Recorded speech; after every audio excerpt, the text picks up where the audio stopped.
In July, we held our first provider-focused hearing, recently held another legislative hearing, building off what we learned in July. Separately, we also held hearings on driving innovation in Medicare. Our markup today includes bipartisan legislation that is designed to highlight three key areas of focus: lowering costs of medicines for patients in Medicare Part D, improving access to innovation through policies focused on improving Medicare coverage processes, and preserving and improving access to care through policies dealing with lab and physician reimbursement issues. Many of the bills we're marking up today will come with a price tag. Some will be small, and others will be substantial. Some will even save the taxpayer and Medicare program money. In order to advance legislation through the full committee and ultimately the House and Senate, it will need to be fully offset, and we are actively working to identify bipartisan offsets, and will fully offset each of these bills and is considered at the full committee. Lowering costs for Medicare Part D patients, we're turning to bills at hand. In Part D space, we have a number of that address high drug costs in the market-driven manner, opposed to the those are the other policies moving forward. This includes bipartisan legislation from Dr. Joyce and Mr. Peters to help drive biosimilar access, and legislation for Mr. Carter to delink PBM compensation from the list price of the drug. Additionally, we have legislation to reduce the fees pharmacists pay to PBMs for drugs long after a sale is made, and to increase transparency and predictability for pharmacists with respect to the quality measures which are evaluated. Finally, there's legislation that will ensure patients aren't paying more for a drug out of pocket than what their prescription drug plan paid for the drug. This is critical in light of the work the GAO did several weeks ago to highlight the high out-of-pocket costs paid by Medicare beneficiaries for highly rebated drugs under Part D. Beyond lowering drug costs for seniors, we're also working to enhance their access to services and providers by making sure that payments to doctors can sustain the independent practice of medicine, and that the rules that determine coverage enhance, not restrict patient access to the most up-to-date, best technology our healthcare system has to offer. Fortunately, we have a number of physicians on both sides of the dais in this subcommittee who can attest to these challenges. I want to thank everyone who has shown leadership on these issues, like Dr. Bouchon, Burgess, Joyce, Dunn, and Miller Meeks, to name a few, and to say nothing of our resident pharmacist representatives Carter and Harshberger, who have helped bring important pharmacy issues to the forefront of this committee. Among these bills considered today are H.R. 6364 from Representative Balderson that ensures healthcare providers don't have to disclose home addresses as their office address if they're delivering telehealth from their home. H.R. 1352 from Representative Hudson that will test policies on increasing access to biosimilars. H.R. 1691, which will codify the Trump-era MCIT rule and provide automated Medicare coverage for 4 years for FDA-approved breakthrough technologies. And we have and which I know is important to the ranking member and myself, and we have a number of bills, including H.R. 5389, the National Coverage Determination Transparency Act.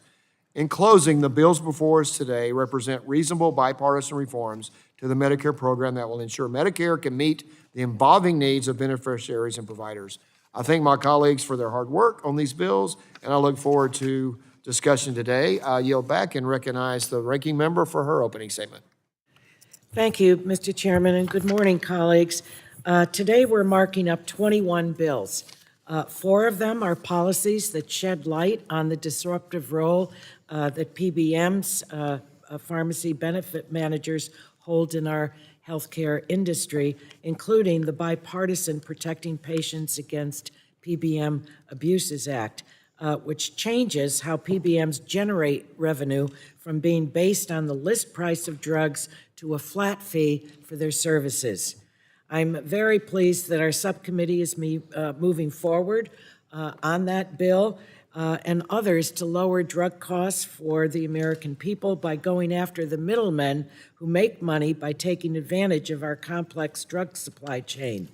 PBMs have existed since the 1960s, when the U.S. spent approximately $2.7 billion on prescription drugs over a decade. They were originally hired to process prescription drug claims. As prescription drug spending has grown to more than $378 billion each year, the 3 PBMs, which currently control a majority of the market, made an estimated $400 billion last year alone. We're also voting on the bipartisan Ensuring Patient Access to Critical Breakthrough Products Act of 2023, which I'm leading with several members of this subcommittee. Our bill would shorten what my constituent, Dr. Josh Mackauer of the Stanford Bayer Center for Biodesign, has called the Valley of Death for medical innovators and patients, which is the time after medical innovations receive FDA approval, but before they're covered by Medicare. According to the Bayer Center, nationwide Medicare coverage for breakthrough medical technologies can take, on average, 5 to 6 years following FDA authorization. Medicare beneficiaries deserve timely access to effective and affordable and safe treatments. While I acknowledge this bill comes at a cost, innovative medical devices are worthy investments for us to make if it means changing and saving lives. I'm committed to working with the ranking member and my colleagues on our subcommittee who are concerned about the cost of this bill and protecting patient safety. I know that the ranking member asserts in the minority memo that this legislation is a giveaway to device manufacturers. I think this is a flawed argument. This bill only applies to breakthrough devices, which means they have to be a new diagnostic or a treatment for a life-threatening or debilitating disease. They must be approved by the FDA, of course. Since 2016, about 800 devices have tried to get this designation, and only 80 total have succeeded. And it's not as if Medicare doesn't eventually cover these devices. They just do it after a 5 to 6 year delay while beneficiaries are denied care or pay out-of-pocket costs. The Provider Reimbursement Stability Act shows promise, but it needs more work to comprehensively reform how Medicare pays physicians sustainably over the long term. Medicare is required by law to offset increases in payments over a certain amount with reductions in payment elsewhere. The problems this policy creates bears our attention and not really, tinkering around the edges. I'll work with colleagues to strengthen this proposal. I am disappointed that Republicans have again refused to extend funding for state health insurance programs despite this funding expiring. Programs like HICAP, which is California's state health insurance program, helps Medicare beneficiaries enroll in Medicare and access benefits that lower their out-of-pocket costs. This program works, and it works very well. Republicans have also refused to consider legislation to extend funding for other programs, including the Area Agencies on Aging, the Aging and Disability Resource Center, and the National Center for Benefits and Outreach Enrollment. Finally, we're considering two important bills, and I wish there were more, from Democratic members Sarbanes and Schreier on supplemental benefits offered by Medicare Advantage plans and diabetes self-management education support services. Physicians and Medicare beneficiaries are counting on us to be the change they desperately need, and I hope we can find a way to do that today. So thank you again, Mr. Chairman, and I yield back. Thank you. The gentlelady yields back. The chair recognizes the chairwoman of the full committee, Chair Rogers. Thank you. Good morning, everyone. I'd like to start by acknowledging and thanking my colleague, Dr. Burgess, for his 2 decades of service and leadership, passion on this committee. He's led with distinction, especially on healthcare issues. Your expertise and insights have been invaluable, and I know you're going to push to the finish here in the upcoming year, but just a big thank you for your leadership.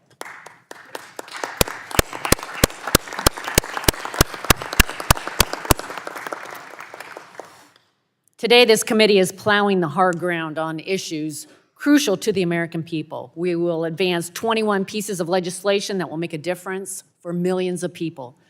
First, to lower drug costs for seniors and the Medicare program, we will consider legislation that takes a free market approach to sharpen the incentives for Medicare Part D plans and their pharmacy benefit managers.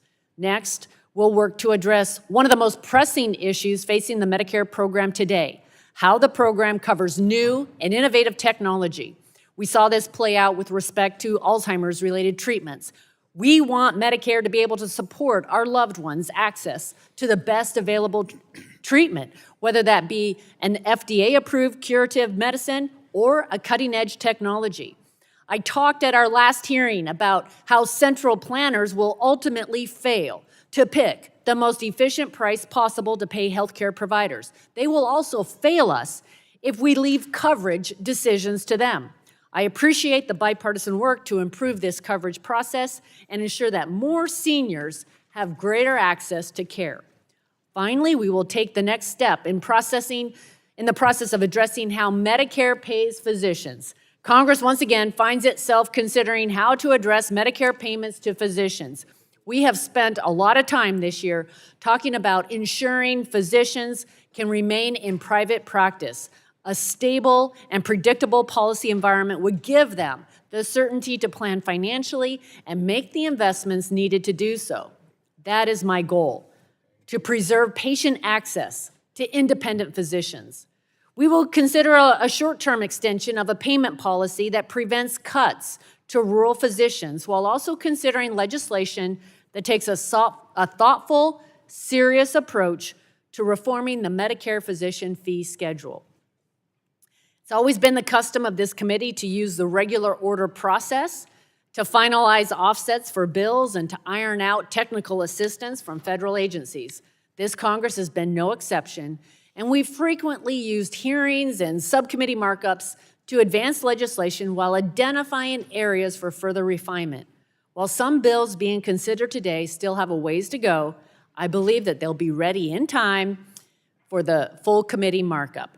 I look forward to advancing today's bills and reviewing them further with the full committee. And I yield back, Mr. Chairman. The chair yields back. The chair now recognizes the ranking member of the full committee, Mr. Pallone, for 5 minutes for an opening statement. Thank you, Mr. Chairman. This committee has a long history of expanding health care coverage for seniors and ensuring that the Medicare program delivers the highest quality care. I'm pleased that we are considering a number of important bills today that address the critical needs of both Medicare patients and providers, and some of the bills will extend critical programs to provide payment stability for doctors and ensure patients can receive quality care while also lowering health care costs for Medicare beneficiaries. These bills should be advanced to the full committee today. Unfortunately, however, there are a few bills that we haven't been able to come to agreement on. I cannot support H.R. 1691 because it puts billions of dollars into the pockets of industry while raising costs on seniors. Medicare beneficiaries are already struggling to make ends meet and face high annual out-of-pocket costs in Medicare. They often live on fixed incomes and face complex medical needs. According to a recent survey by the Commonwealth Fund, 1/3 of Medicare beneficiaries said it was difficult to afford health care costs, and more than 1 in 5 beneficiaries reported delaying or skipping needed health care because of the cost, and that's unacceptable. The Congressional Budget Office has informally estimated that the cost of H.R. 1691 would be anywhere from $7 to $12 billion. Enacting this proposal would likely result in significant cuts to the Medicare program in order to offset this spending.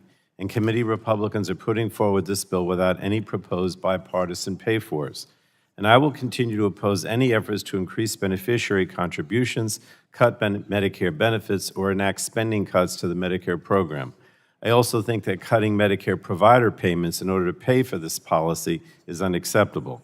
This legislation also ties the hands of the Centers for Medicare and Medicaid Services from being able to protect the health of Medicare beneficiaries. Over the last few decades, we've seen an incredible acceleration in the number of scientific and medical breakthroughs. CMS is charged with an important task of determining if innovative treatments and interventions covered by Medicare meet the reasonable and necessary standard for Medicare beneficiaries. This is important because the Medicare population is different from the general population, with more comorbidities and often unrepresented in clinical trials. There are reasonable discussions to be had about ways to improve the transparency and predictability of CMS's pathways to coverage for new technologies. However, I'm concerned that H.R. 1691 would undermine CMS's authority to maintain appropriate safeguards that protect Medicare beneficiaries.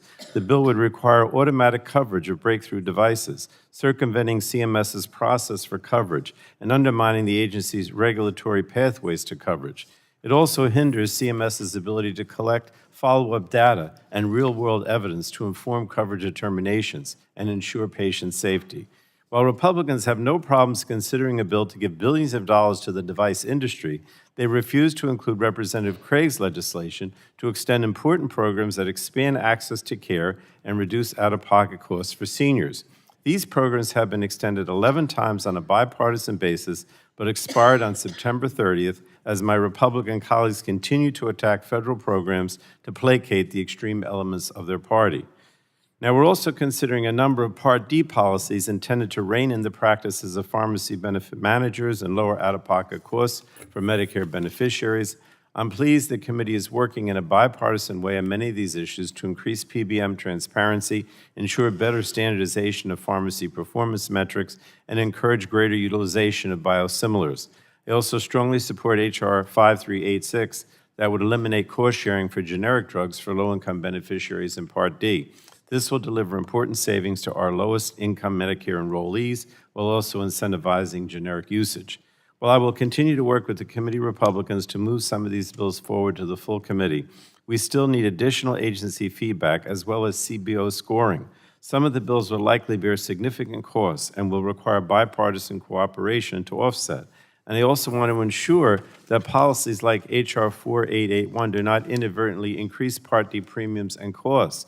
It's also critical that policies reforming the Medicare physician fee schedule and Medicare coverage determination processes do not result in increased health care costs for seniors through increased premiums or additional out-of-pocket costs. So I look forward to continued work to advance these bills and will meaningfully lower costs for seniors and prioritize their health and well-being. And if I could just say, I also really wanted to comment on the fact that I regret that Dr. Burgess is leaving us, not only here on the Energy and Commerce Committee, but also on the Rules Committee.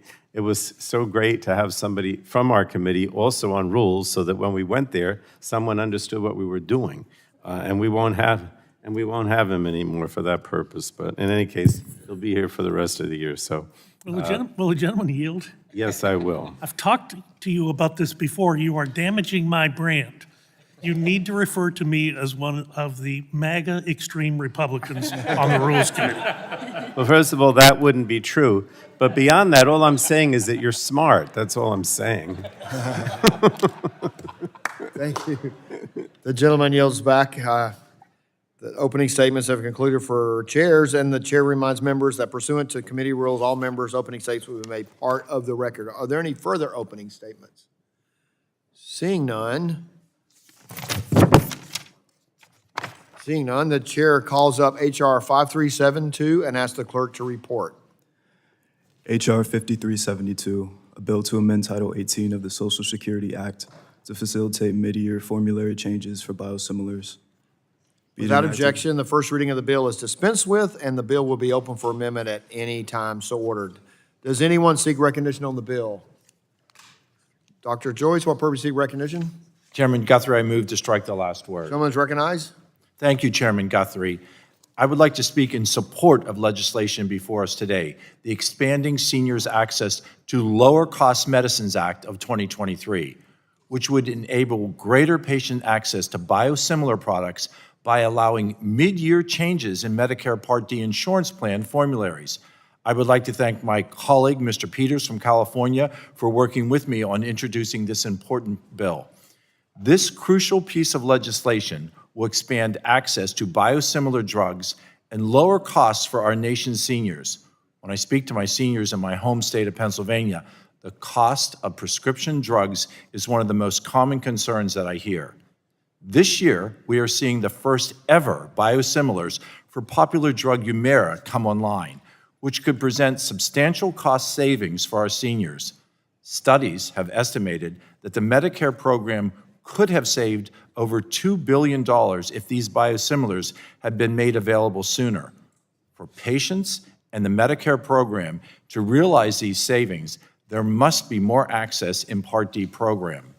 However, There has unfortunately been a lack of usage and volume in Medicare Part D for these products. By allowing biosimilars inclusion through mid-year formulary adjustments, this piece of legislation will drive down costs for seniors who are eligible for these medications. In fact, the cost estimates for this bill have shown significant savings for patients and for beneficiaries.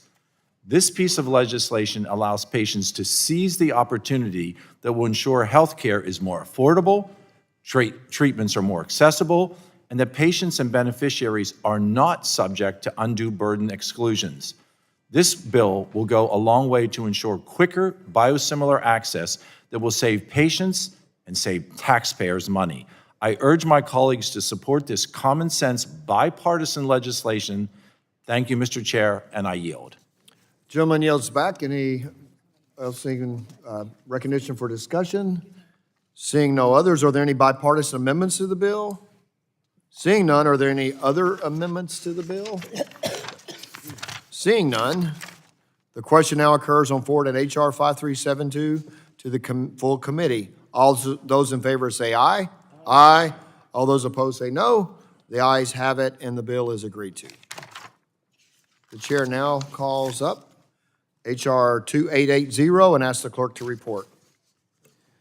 H.R. 2880, a bill to amend Title 18 of the Social Security Act to Without establish... objection, the first reading of the bill is dispensed with, and the bill will be open for amendment at any point so ordered. Does anyone seek recognition on the bill? Mr. Dunn?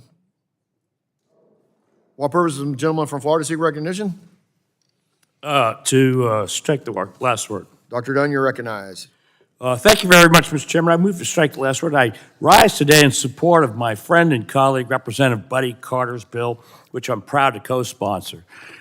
This committee has made progress in policies that will shed light on the pharmaceutical supply chain and the many actors that participate within it.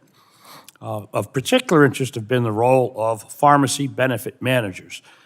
They manipulate the drug pricing ecosystem. I'm in full support of addressing entities that distort drug prices, such as the ability of PBMs to link their fees to the list price of a drug and their ability to extract large rebates from drug manufacturers and pharmacies. It is abundantly clear that PBMs have a financial interest in high list prices and that flat compensation fees and a move towards transparency would better incentivize the PBMs to compete on the value that they provide the patients. I fear that the consolidated PBM market will act to hide the ball in other ways if we address just this one practice. However, this bill does represent a critically important step in change in policy that will chip away at their ability to abuse their market power to distort drug prices. Another related PBM reform I hope we can address is the trend of blocking generic competition. Case studies in this space are alarming. The generic for a common drug, Gleevec, can be purchased for around $45 a month, but a Wall Street Journal investigation found through a large insurer, monthly supplies can cost $6,000 to $10,000 per month. I applaud Congressman Carter's efforts, and I encourage my colleagues to support this bill. I look forward to working on further reforms to lower drug costs for patients. And with that, Mr. Chairman, I yield back. Gentleman yields back. Is anyone seeking recognition in the discussion of the bill? Pharmacist, okay. We have one ready to go, I believe. Yeah. What, Okay. what purpose does the gentlelady from Tennessee seek recognition? Oh, Buddy's there. I'll go to everybody. I'll go to Hartsville. I'll go before Buddy. You'll get to hear from two pharmacists. Yeah. Gentlelady from Tennessee is recognized for 5 minutes. Okay, thank you, sir. I move to strike the last word. Mr. Chairman, I'd like to speak in support of Representative Carter's and Blunt Rochester's bill, which will implement additional sorely needed reforms to the PBM industry and Medicare prescription drug remarks. My colleague from Georgia, Mr. Carter, has been a staunch and unwavering advocate in developing and pushing forward common sense PBM reforms such as those contained in the bill.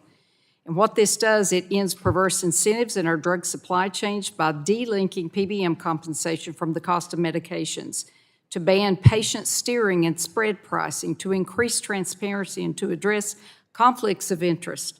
We know our system is broken in so many ways, from evidence revealing that in PBM's role setting, the prices patients must pay at the pharmacy counter, the prices paid vary wildly among brand and generic drugs. Moreover, independent community pharmacies in my district and across the country are being crushed by PBM reimbursement practices, and the costs are being passed down to consumers. I'm proud to be a co-sponsor of this important legislation, which cracks down on dishonest pricing techniques of PBMs and works to make prescription medications more affordable. And I urge my colleagues to support this bill, and I yield back. Gentlelady yields back. Is there any recognition on the Democrat side? For purpose of the gentlelady from California, seek recognition. Strike the last Gentlelady's word, recognized. Mr. Chairman. I'll be brief. I'm so pleased that there is bipartisan support on this bill because more than 1 in 4 adults who take prescription drugs have difficulty affording their medications, particularly those with lower household incomes. I think that we're on target to pursue the PBMs. I don't think they do a thing for patients. When PBMs choose more expensive drugs for prescription drug plans, they really rake in the profits. Almost 80% of all prescription drug claims were filed by 3 PBMs, and their revenues exceeded $400 billion last year. This bill prohibits them from charging more for a drug than it reimburses pharmacies for it. I think that's pretty sensible. It also prohibits PBMs from paying pharmacies less if the PBMs don't have a financial stake in them. The Senate Finance Committee advanced similar bipartisan proposals earlier this month that build on the PBM reforms previously passed in July. So also put me on the record as being fully supportive of the other PBM bills that we're considering today to take action on. The PBM industry, to take action on the PBM industry in the name of improving care for patients. So let's get this one done. I think that this will provide real bragging rights for members of this subcommittee for taking this on, and I yield back. Gentlelady yields back. Is there anyone seeking recognition? What person, gentleman from Georgia, seek recognition? Mr. Chairman, I am told that I'm not to say to move to strike the last word. Evidently, the resident lawyer on our committee says. Gentleman is recognized to speak on the bill. Thank you. Thank you, Mr. Chairman. Mr. Chairman, I ask unanimous consent to submit a letter from more than 60 organizations representing patients, providers, pharmacists, small businesses, and advocates in support of this bill. Without objection, so ordered. Thank you, Mr. Chairman. Mr. Chairman, I'm pleased to see my bill, H.R. 2880, the Protecting Patients Against PBM Abuses Act, is included in this markup today. This bipartisan legislation that I introduced with Representative Lisa Blunt Rochester will protect patients and pharmacies from harmful PBM practices that are making healthcare inaccessible and unaffordable for millions of Americans. First, before I begin, I'd like to put into context just how powerful PBMs have become. Just 3 PBMs control 80% of all prescriptions processed in the U.S. They own or are owned by insurers and have vertically consolidated their businesses to own everything and everyone between themselves and the patients, including doctors, pharmacies, group purchasing organizations, and more. Yet PBMs do nothing more than process claims. They're paper pushers. I like to say they bring no value to the healthcare system whatsoever. Well, now, you don't just have to take my word for it. Reports from the GAO, MedPAC, and the OIG confirm these things. Patients are being deprived of billions in discounts at the pharmacy counter. According to a recent report from the GAO, Part D beneficiaries pay more than their insurers for 79 of the 100 most highly rebated drugs under the program. And PBMs are often paying pharmacies they own more for drugs than they are paying independent pharmacies.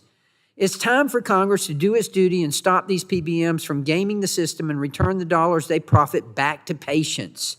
That's why I urge this committee to support this bill, the Protecting Patients Against PBM Abuses Act. PBMs currently get compensated by charging fees calculated as a percentage of the cost of the medicine. When PBMs have misaligned incentives to favor medicines with higher list price, it can lead to higher costs for patients who face cost sharing and deductibles and insurance that is typically based on list price. This is one of the examples that Dr. Neal was giving just a second ago. The Wall Street Journal recently reported that across the selection of so-called specialty generic drugs, Cigna and CVS's prices were at least 24 times higher on average than roughly what the medicines manufacturer charge. It can also mean patients have fewer and higher cost choice when PBMs disfavor generic or lower price brand competitors. For example, the three largest PBMs continue to block more than 1,150 treatments from their formularies, including low-cost insulin alternatives. Delaying action any longer on this bill will result in increased costs for patients. You know, my patients never ask me to dispense them a medication with the highest priced medicine. Why do the PBMs think that's what's best for patients? By delinking administrative fees paid to PBMs from the price of medicines, this proposal will help to correct these misaligned incentives and bring relief to patients at the pharmacy counter. The CBO, the Congressional Budget Office, estimates that delinking in Part D would save more than $200 million in federal spending. Representative Lisa Blunt Rochester and I are proposing this bipartisan bill that will help patients afford their medicine and protect them from harmful PBM practices. Another critical part of this bill is that it prohibits PBMs from reimbursing non-affiliated pharmacies at a rate less than they reimburse their own pharmacies. A recent MedPAC report indicated that vertically integrated PBMs in Medicare Part D may be benefiting from higher reimbursements to their own pharmacies while increasing costs to the Part D program. This bill, the Protecting Patients Against PBM Abuses Act, ends PBM's misaligned incentives that are driving up prices and costs for patients. Especially now, with inflation near 40-year highs, Congress must use all tools at its disposal to help vulnerable patients stretch the value of their dollar. Now, let me be clear. Opponents to this legislation are choosing to prioritize insurer and PBM profits over savings for patients. Patients deserve the best drugs at the lowest cost, and pharmacies deserve the right to do business without the hassle of middlemen looking to make a cheap buck. I greatly appreciate the work of this committee and so many of my colleagues to start to rein in these PBM tactics and put patients first. But we must continue to do more. That's why I urge my colleagues to support this bill, the Protecting Patients Against PBM Abuses Act. Thank you, Mr. Chairman, and I yield back. The gentleman yields back. Does anyone seek recognition? Are there any other recognition? Are there any bipartisan amendments? Seeing none, are there any other amendments? Seeing none, the question now occurs on forwarding H.R. 2880 to the full committee. All those in favor say aye. All of those opposed say no. The ayes have it, and the bill is agreed to. We'd like to do one more bill, I think, before we break to move forward. Address one more bill. So the chair calls up H.R. 5393 and asks the clerk to report. H.R. 5393, a bill to amend Title 18 of the Social Security Act to ensure... Without objection, the first reading of the bill is dispensed with, and the bill will be open for amendment at any point so ordered. Does anyone seek recognition on the bill? The gentleman from Virginia, you're recognized for 5 minutes to speak on the bill. Thank you very much, Mr. Chairman. My bill, H.R. 5393, the Transparency and Fairness for Pharmacies Act that I crafted with my friend from Georgia, Mr. Carter, will take important steps to help rein in and bring more transparency to direct and indirect remuneration, commonly known as DIR fees, and all pharmacy fees by pharmacy benefit managers, PBMs. It would require the Centers for Medicare and Medicaid Services, CMS, to create standardized quality metrics for health plans and PBMs to use when determining payments to pharmacies.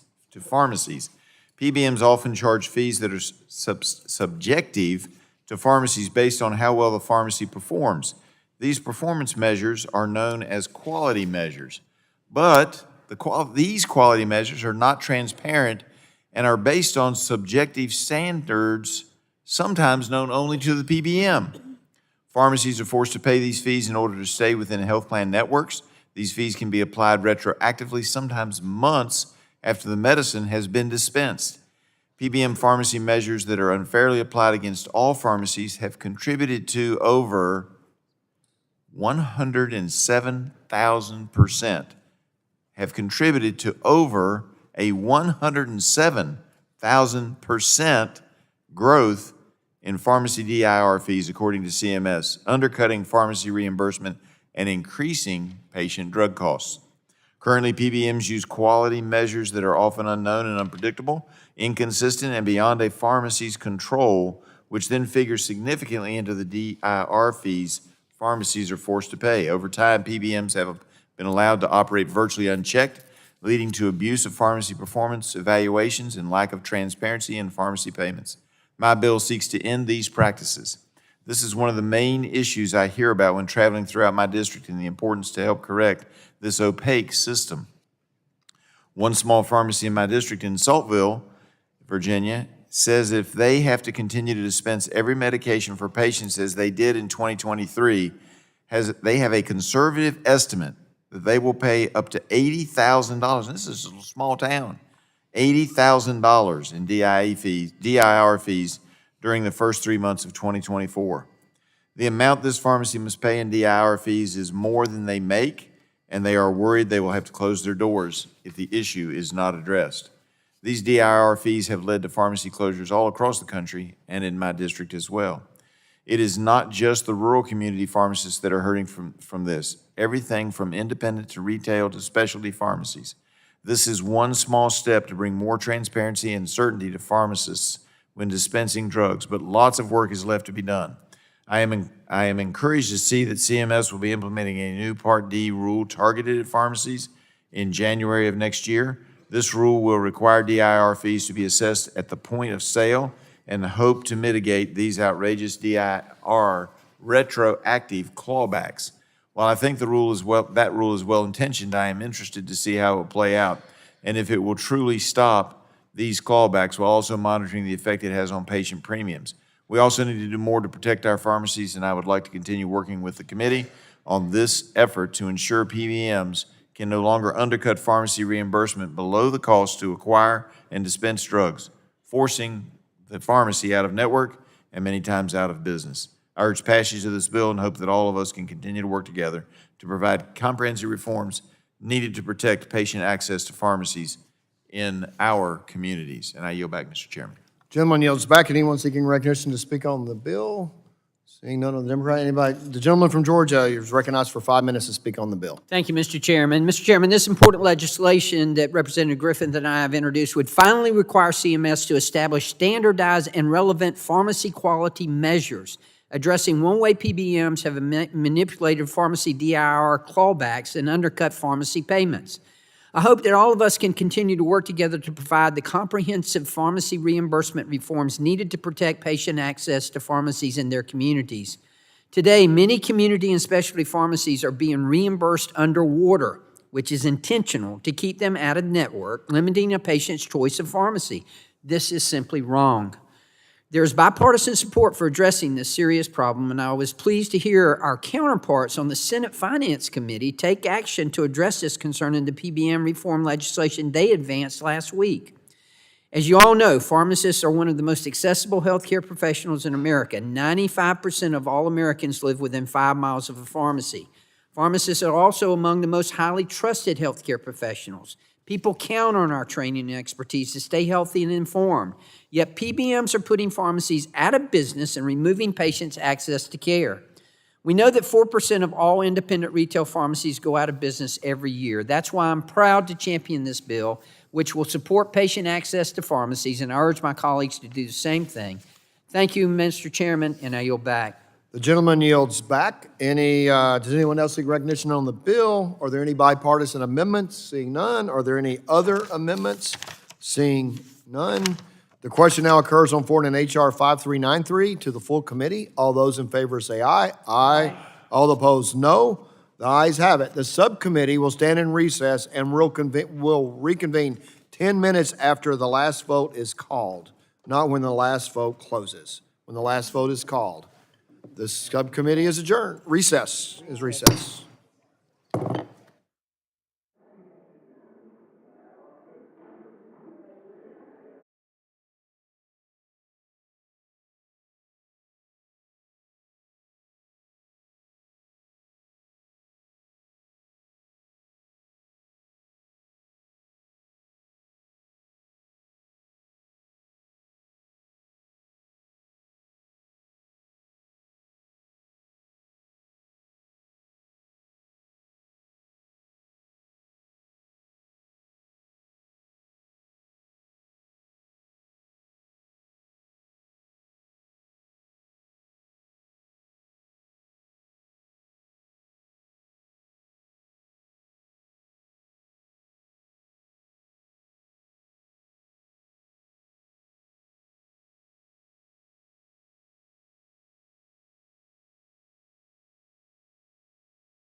Subcommittee will come to order.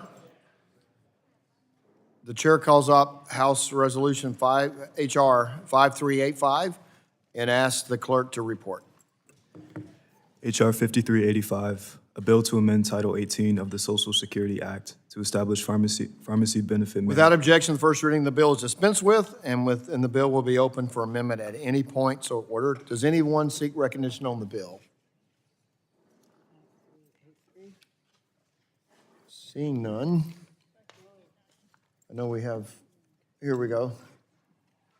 So what purpose is the gentlelady from Tennessee seek recognition? You're recognized for 5 minutes to speak on the bill. Thank you. I'll make it brief. I want to thank Chairs Guthrie and Rogers and Ranking Members Eshoo and Pallone and the subcommittee for taking up legislation I introduced with Representative Landsman, H.R. 5385, Medicare PBM Accountability Act. This bipartisan legislation builds on the Energy and Commerce Committee's commendable bipartisan work to rein in pharmacy benefit manager abuses, make their operations more transparent, and make these entities more accountable. H.R. 5385 will help lower the cost of prescription drugs for seniors covered by Medicare Part D and Medicare Advantage plans. Current federal law does not require PBMs to report to Medicare prescription drug plan sponsors the cost savings they've secured. Without this transparency, PBMs are able to withhold the true cost of prescription drugs, potentially keeping the cost savings as profits instead of passing them on to seniors.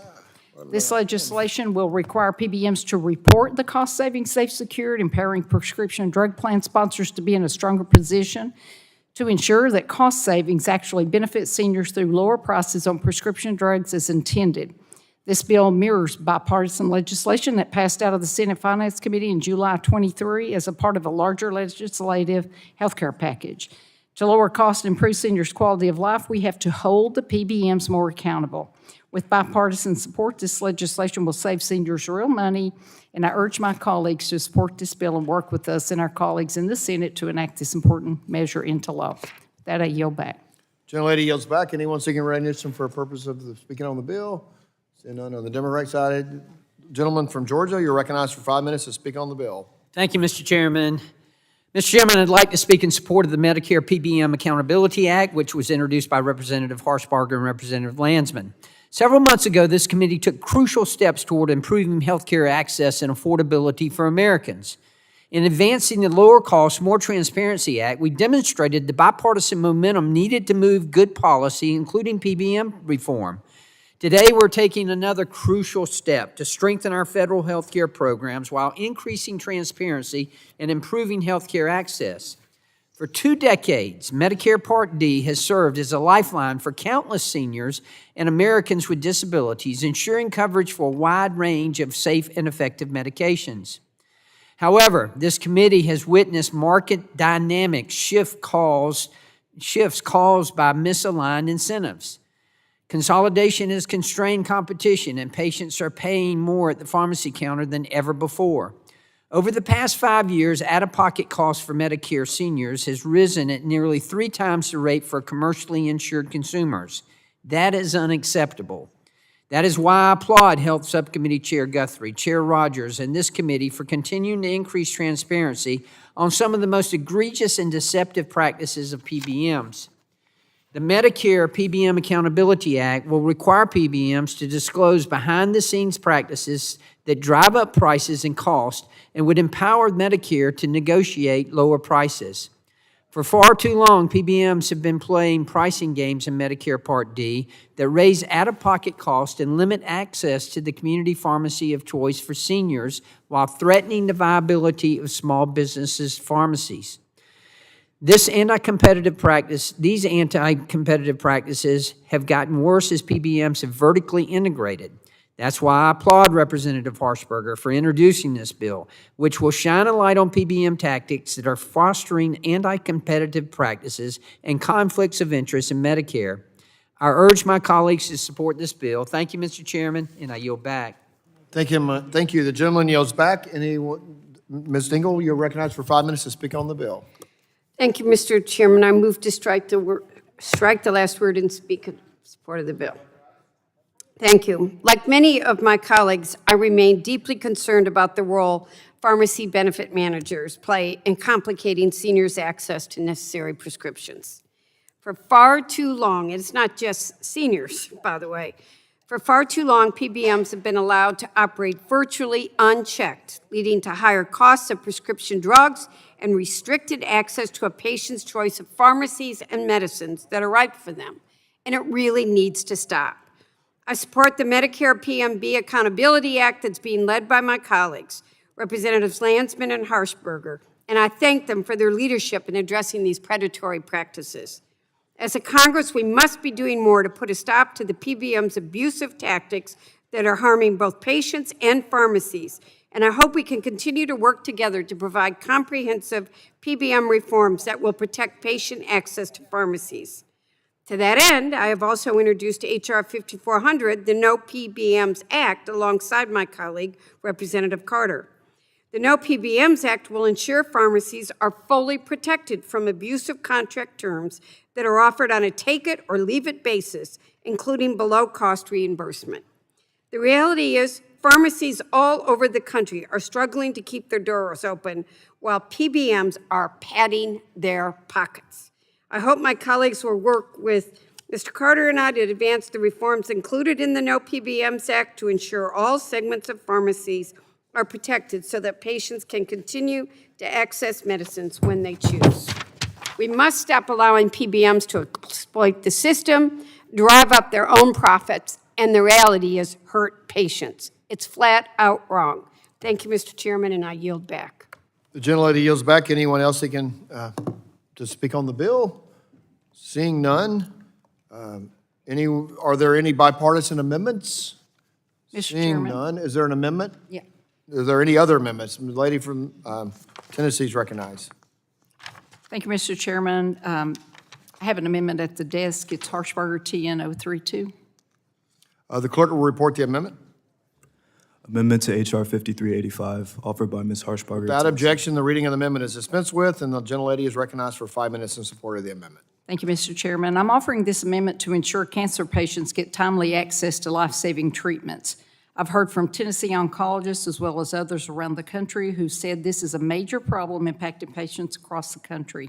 In 2021, the Centers for Medicare and Medicaid Services published a frequently asked questions document that impedes Medicare beneficiaries with cancer from getting their oral chemotherapy and related oral chemotherapy therapies and supportive care drugs from their treating providers.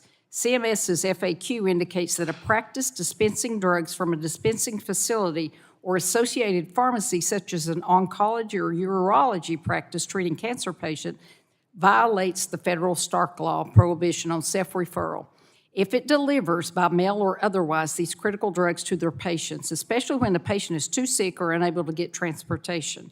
It requires the patient to pick up their own drugs from the practice, even prohibiting a family member or caregiver from picking up the patient's drugs. This is a terrible burden that forces Medicare seniors and disabled beneficiaries to have to travel themselves back to the clinic to pick up life-saving medications. This is particularly problematic in rural areas like Tennessee, where they're forced to travel great distances at their own expense. In Tennessee, we already have seen examples of beneficiaries who simply aren't coming back in to pick their drugs up, impacting the overall outcome and care and effectiveness of the treatment. In some cases, it results in failed treatments. In addition to patient harm, CMS is gifting pharmacy benefit managers and their associated mail-order pharmacies with the power to eliminate medical practices dispensing oral cancer drugs and other serious disease medications from the PBM networks. We already know that they have a vested financial interest in dispensing these medications from their own affiliated mail-order pharmacies and have been actively trolling for patients. Unfortunately, PBM mail-order pharmacies have all types of problems, including degrading drugs in the heat, delaying deliveries, and even denying drugs. And I just heard of one case where the PBM mail-order pharmacy was going to charge a patient $700 for a drug that the oncology practice dispenses for $70.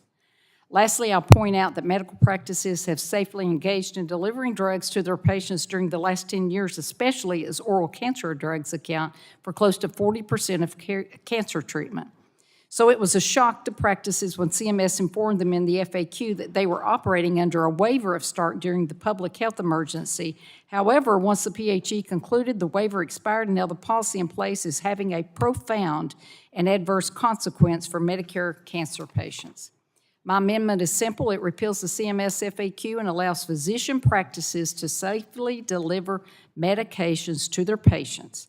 My bill on which this amendment is based is H.R. 5526, the Seniors Access to Critical Medications Act. It has broad bipartisan support with 36 members on the bill, and especially from this committee. Cancer patients are being impacted every day from this decision, and lives have been put in jeopardy. Mr. Chair, I'd love your support to find a path forward for this, including this legislation. This can't wait because cancer patients shouldn't have to jump through hoops to get their potentially life-saving medications. And thank you, Mr. Chair. If no other member wants to speak on my amendment, I'll withdraw the amendment and yield back. If there's somebody who wants to speak on it, I'll be glad to hear from them. Thank you. I believe there are people that do want to speak on the amendment. Anyone from the Democrat side want to speak on the amendment? Seeing none, the chair recognizes the chair of the full committee, Chairman Rogers, for 5 minutes. Mr. Chairman, I move to strike the last word. I agree with my colleague, Ms. Harshberger, and I'm glad that she's bringing this issue up. I'm in full agreement. Our oncology and other specialty physicians need to be able to get the medicine to their patients.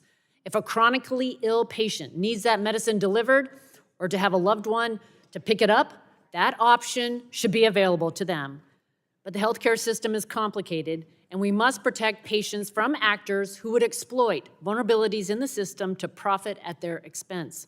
The healthcare system is also consolidated and becoming more so each day. This committee is actively trying to address such consolidation.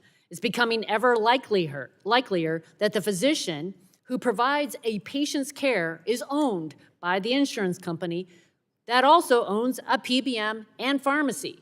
We've heard countless stories about how PBM self-referral to their pharmacies has created patient access issues. One important question we need to answer: if we relax self-referral rules across the board, could PBMs hold those doctors hostage and require them to use their pharmacy when a Medicare patient might have another, better option? This is an issue we can and will work through as we try to advance this bill. I commit to all of my colleagues to do the work necessary to get this legislation in place that can receive broad, bipartisan support. And in the meantime, we will continue pressing CMS to find immediate solutions for cancer patients struggling today. I yield back. Gentlelady yields back. Anyone else seeking recognition to speak on the amendment? Mr. Carter from Georgia is recognized for 5 minutes to speak on the amendment. Thank you, Mr. Chairman. Mr. Chairman, as a pharmacist, I know firsthand the importance of cancer patients getting their drugs in a timely manner without any obstacles. Oncology practices should be able to deliver the drugs they dispense or have a family member pick up the drugs for them. CMS suggesting that patients should rely on PBM mail service to get their drugs is a non-starter because there will be delays and denials. We need to pass this simple solution that's in H.R. 5526, the Seniors Access to Critical Medications Act, for the sake of Medicare seniors and those disabled. However, I understand that the bill is going to be pulled today, but I would like to work with the committee to ensure that it is ready for consideration at a future markup. Thank you, Mr. Chairman, and I yield back. Thank you. The gentleman yields back. The chair recognizes Dr. Dunn from Florida for 5 minutes to speak on the amendment. Thank you, Mr. Chair. I move to strike the last word. I would like to speak in support of Congressman Harshberger's amendment. I've heard from oncologists in my district and across Florida that CMS is putting up barriers to cancer patients getting their drugs delivered to them by their oncology practices, or even worse, stopping family members and caretakers from picking up the drugs. In fact, I heard from a patient who was being treated for colon cancer with capecitabine, and the patient was able to get their first prescription through the practice in-office dispensing. However, instead of being able to get her medication mailed to her, she had to drive 6 hours round trip to pick it up next time because of the CMS FAQ. This is a very serious problem. It's even more concerning in rural areas like the ones in my district. Luckily, there is a simple solution, and that is the bipartisan bill, H.R. 5385, and we need to get this solution into law right away for cancer patients who depend on us. Thank you, Mr. Chairman, and I yield back. The gentleman yields back. Seeing no further discussion, the gentlelady has withdrawn her amendment. So the amendment is withdrawn. So the question now occurs on forwarding H.R. 5385 to the full committee. All those in favor say aye. Aye. All opposed say no. The ayes have it, and the bill is agreed to. The chair calls up H.R. 5386 and asks the clerk to report.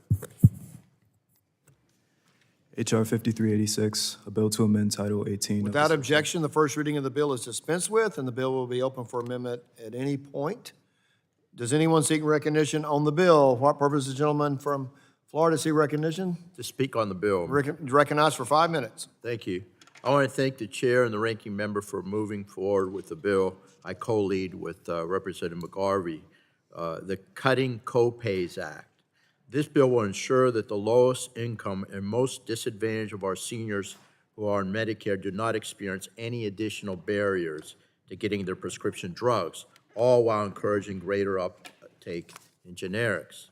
Our bill, H.R. 5386, will provide zero cost-sharing requirements for Medicare beneficiaries who are enrolled in the low-income subsidy program under the Medicare Part D. Under this legislation, LIS enrollees would pay zero copays for generic drugs and only a few dollar copays for other brand-name prescription drugs. This is common-sense legislation and can potentially help save taxpayer dollars by ensuring LIS Medicare beneficiaries are incentivized to use cheaper but just as effective, that's what I want to emphasize, just as effective generic drugs compared to their more expensive brand name alternatives. And while I appreciate and fully support the intent of the bill as currently written, I'm interested in further clarifying provisions in the bill to ensure these incentives are as strong as possible and save the Medicare program money by allowing plans to provide a tiered approach with modest copays for non-preferred drugs or off-formulary drugs. I believe this will give an added incentive for patients to choose the cheaper, generic alternatives, and I'm hopeful that the committee will work with me to come to an agreement on language to ensure that happens to fully offset the bill or even reduce the deficit. So with that, I will yield back, but I urge my colleagues to support the Cutting Copays Act. And again, I yield back, Mr. Gentleman Chairman. yields Thank you. back. Is there any further discussion on the bill? Seeing none, are there any bipartisan amendments to the bill? Seeing none, are there any other amendments to the bill? Seeing none, the question now occurs on forward in H.R. 5386 to the full committee. All those in favor shall say aye. Aye. Those opposed, no. The ayes have it. The bill is agreed to. The chair calls up H.R. 4881 and asks the clerk to report. H.R. 4881, a bill to amend Title 18 of the Social Security Act to limit Without objection, the first reading of the bill is dispensed with, and the bill will be open for amendment at any point. So ordered. Does anyone seek recognition on the bill? Seeing none, are there any bipartisan amendments to the bill? Are there any partisan amendments to the bill? Seeing none. The question now occurs on forward in H.R. 4881 to the full committee. All those in favor shall say aye. Aye. All opposed, no. The ayes have it. The bill is agreed to.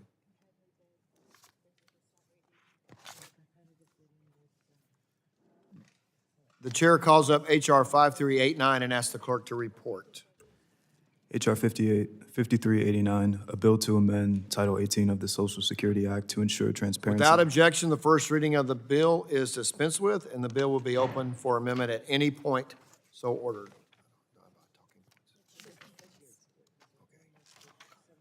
Does anyone seek recognition on the bill? Seeing none, is it bipartisan? Oh, this, okay. I was going to call up the amendment. Okay, you seek recognition on the bill? The gentleman from New Jersey is recognized for 5 minutes to speak on the bill. Thank you, Mr. Chairman. I just wanted to say that I support efforts to improve transparency of CMS's pathways to coverage for new technologies and treatments in the Medicare program. And I also appreciate my Republican colleagues' willingness to make changes to H.R. 5389 so we don't hinder CMS's ability to prioritize the health and safety of Medicare beneficiaries. And this bill would improve the national coverage determination process with new transparency requirements. It would require CMS to review NCD applications for completeness and would clarify the timeline for CMS to take action. And as the bill moves forward through the committee process, I believe it's critical that we include implementation funding in order for the agency to be able to fulfill the new requirements included in the bill. And while I look forward to continuing to work with our Republican colleagues to move the bill forward to full committee, we'll also need additional technical assistance as well as Congressional Budget Office feedback. It's important that the bill does not result in increased health care costs for seniors through increased premiums or additional out-of-pocket costs. So I look forward to working with our Republican colleagues to move the policy forward, and I thank you and Ms. Eshu. Thank you. The gentleman yields back. Is there any other discussion on the bill? There is a bipartisan amendment, at least one. I have one at the desk. I ask the clerk to report. I have an amendment at the desk and ask the clerk to report the amendment. Amendment in the nature of a substitute to H.R. 5389, offered by Mr. Guthrie. Without objection, the reading of the amendment is dispensed with, and I am recognize myself for 5 minutes to support the amendment. I move, this legislation would streamline the process in which the Centers for Medicare and Medicaid Services must follow whenever the agency is making a coverage decision. The current process for making these critical decisions is marked by lengthy delays and lacks transparency about the time in which it takes to make decisions. According to a recent report from 2014 to 2022, the average duration of the National Coverage Determination request is 483 days. For phases 1 and 2, which is when CMS acknowledges requests and initiates the evidence review, it took the agency 228 days on average to complete these two simple steps. The only people who suffer because of this unpredictable and lengthy process are seniors who need an FDA-approved therapy to treat potentially life-threatening disease. My legislation would fix this process by requiring CMS to respond within a certain time about the completeness of a national coverage determination application and bring more transparency to the process. I urge my colleagues to support this legislation, and I yield back. Are there any discussion on the amendment? Are there any other bipartisan amendments? Any other amendments to be discussed? Well, I need to do adoption of the amendment, I'm sorry. If there's no further discussion on the amendment that I brought forward, the vote occurs on the amendment. All those in favor shall signify by saying aye. Aye. All opposed, nay. The ayes have it, and the amendment is agreed to. Seeing no further amendments or further discussion, the question now occurs on forwarding H.R. 5389 as amended to the full committee. All those in favor shall say aye. Aye. All those opposed, no. The ayes have it. The bill is agreed to. The chair calls up H.R. 133 and asks the clerk to report. H.R. 133, a bill to amend Title 18 of the Social Security Act. Without objection, the first reading of the bill is dispensed with, and the bill will be open for amendment at any point. So ordered. Does anyone seek recognition on the bill? The lady from California is recognized for 5 minutes on the bill. Mr. Chair, I have an amendment in the nature of a substitute at the desk. See, there's no further discussion on the bill. There is bipartisan amendment at the desk, and I ask the clerk to report. Amendment in the nature of a substitute to H.R. 133, offered by Ms. Barragan of California. Without objection, the reading of the amendment is dispensed with, and the gentlelady is recognized for 5 minutes in support of her amendment. Thank you, Mr. Chair. I would like to offer this amendment in the nature of a substitute to H.R. 133, the Merit Act, in order to clarify that the bill only applies to future coverage determinations under Medicare. As a co-lead of the Merit Act with Representative Buchanan, I thank him for his leadership on this important bill. One barrier patients currently face in accessing FDA-approved Alzheimer's treatments is a broad national coverage determination by the Centers for Medicare and Medicaid Services, or CMS, which effectively denied Medicare coverage to all monoclonal antibodies directed against amyloid for the treatment of Alzheimer's disease. This decision by CMS to deny coverage for an entire class of drugs was devastating for Alzheimer's patients who want their loved ones to have access to medication that can slow the progression of the disease. The Merit Act would address this issue by requiring CMS to evaluate treatments individually and based on their own merits rather than as a broad class of drugs. And I support this. However, I want to take this opportunity to say that as we're considering the Merit Act, I am disappointed that my bipartisan bill, the Access to Innovative Treatments Act that I led with my colleague Representative Joyce, was not included in today's markup. The Access to Innovative Treatments Act accomplishes the same goal as the Merit Act, but includes a required timeline that CMS must follow to reconsider drugs for Medicare coverage when enough data is collected on the drug's effectiveness. This is important because despite new data that demonstrated the clinical effectiveness of Alzheimer's disease treatments, CMS denied requests from Congress members and stakeholders to reconsider its coverage decision.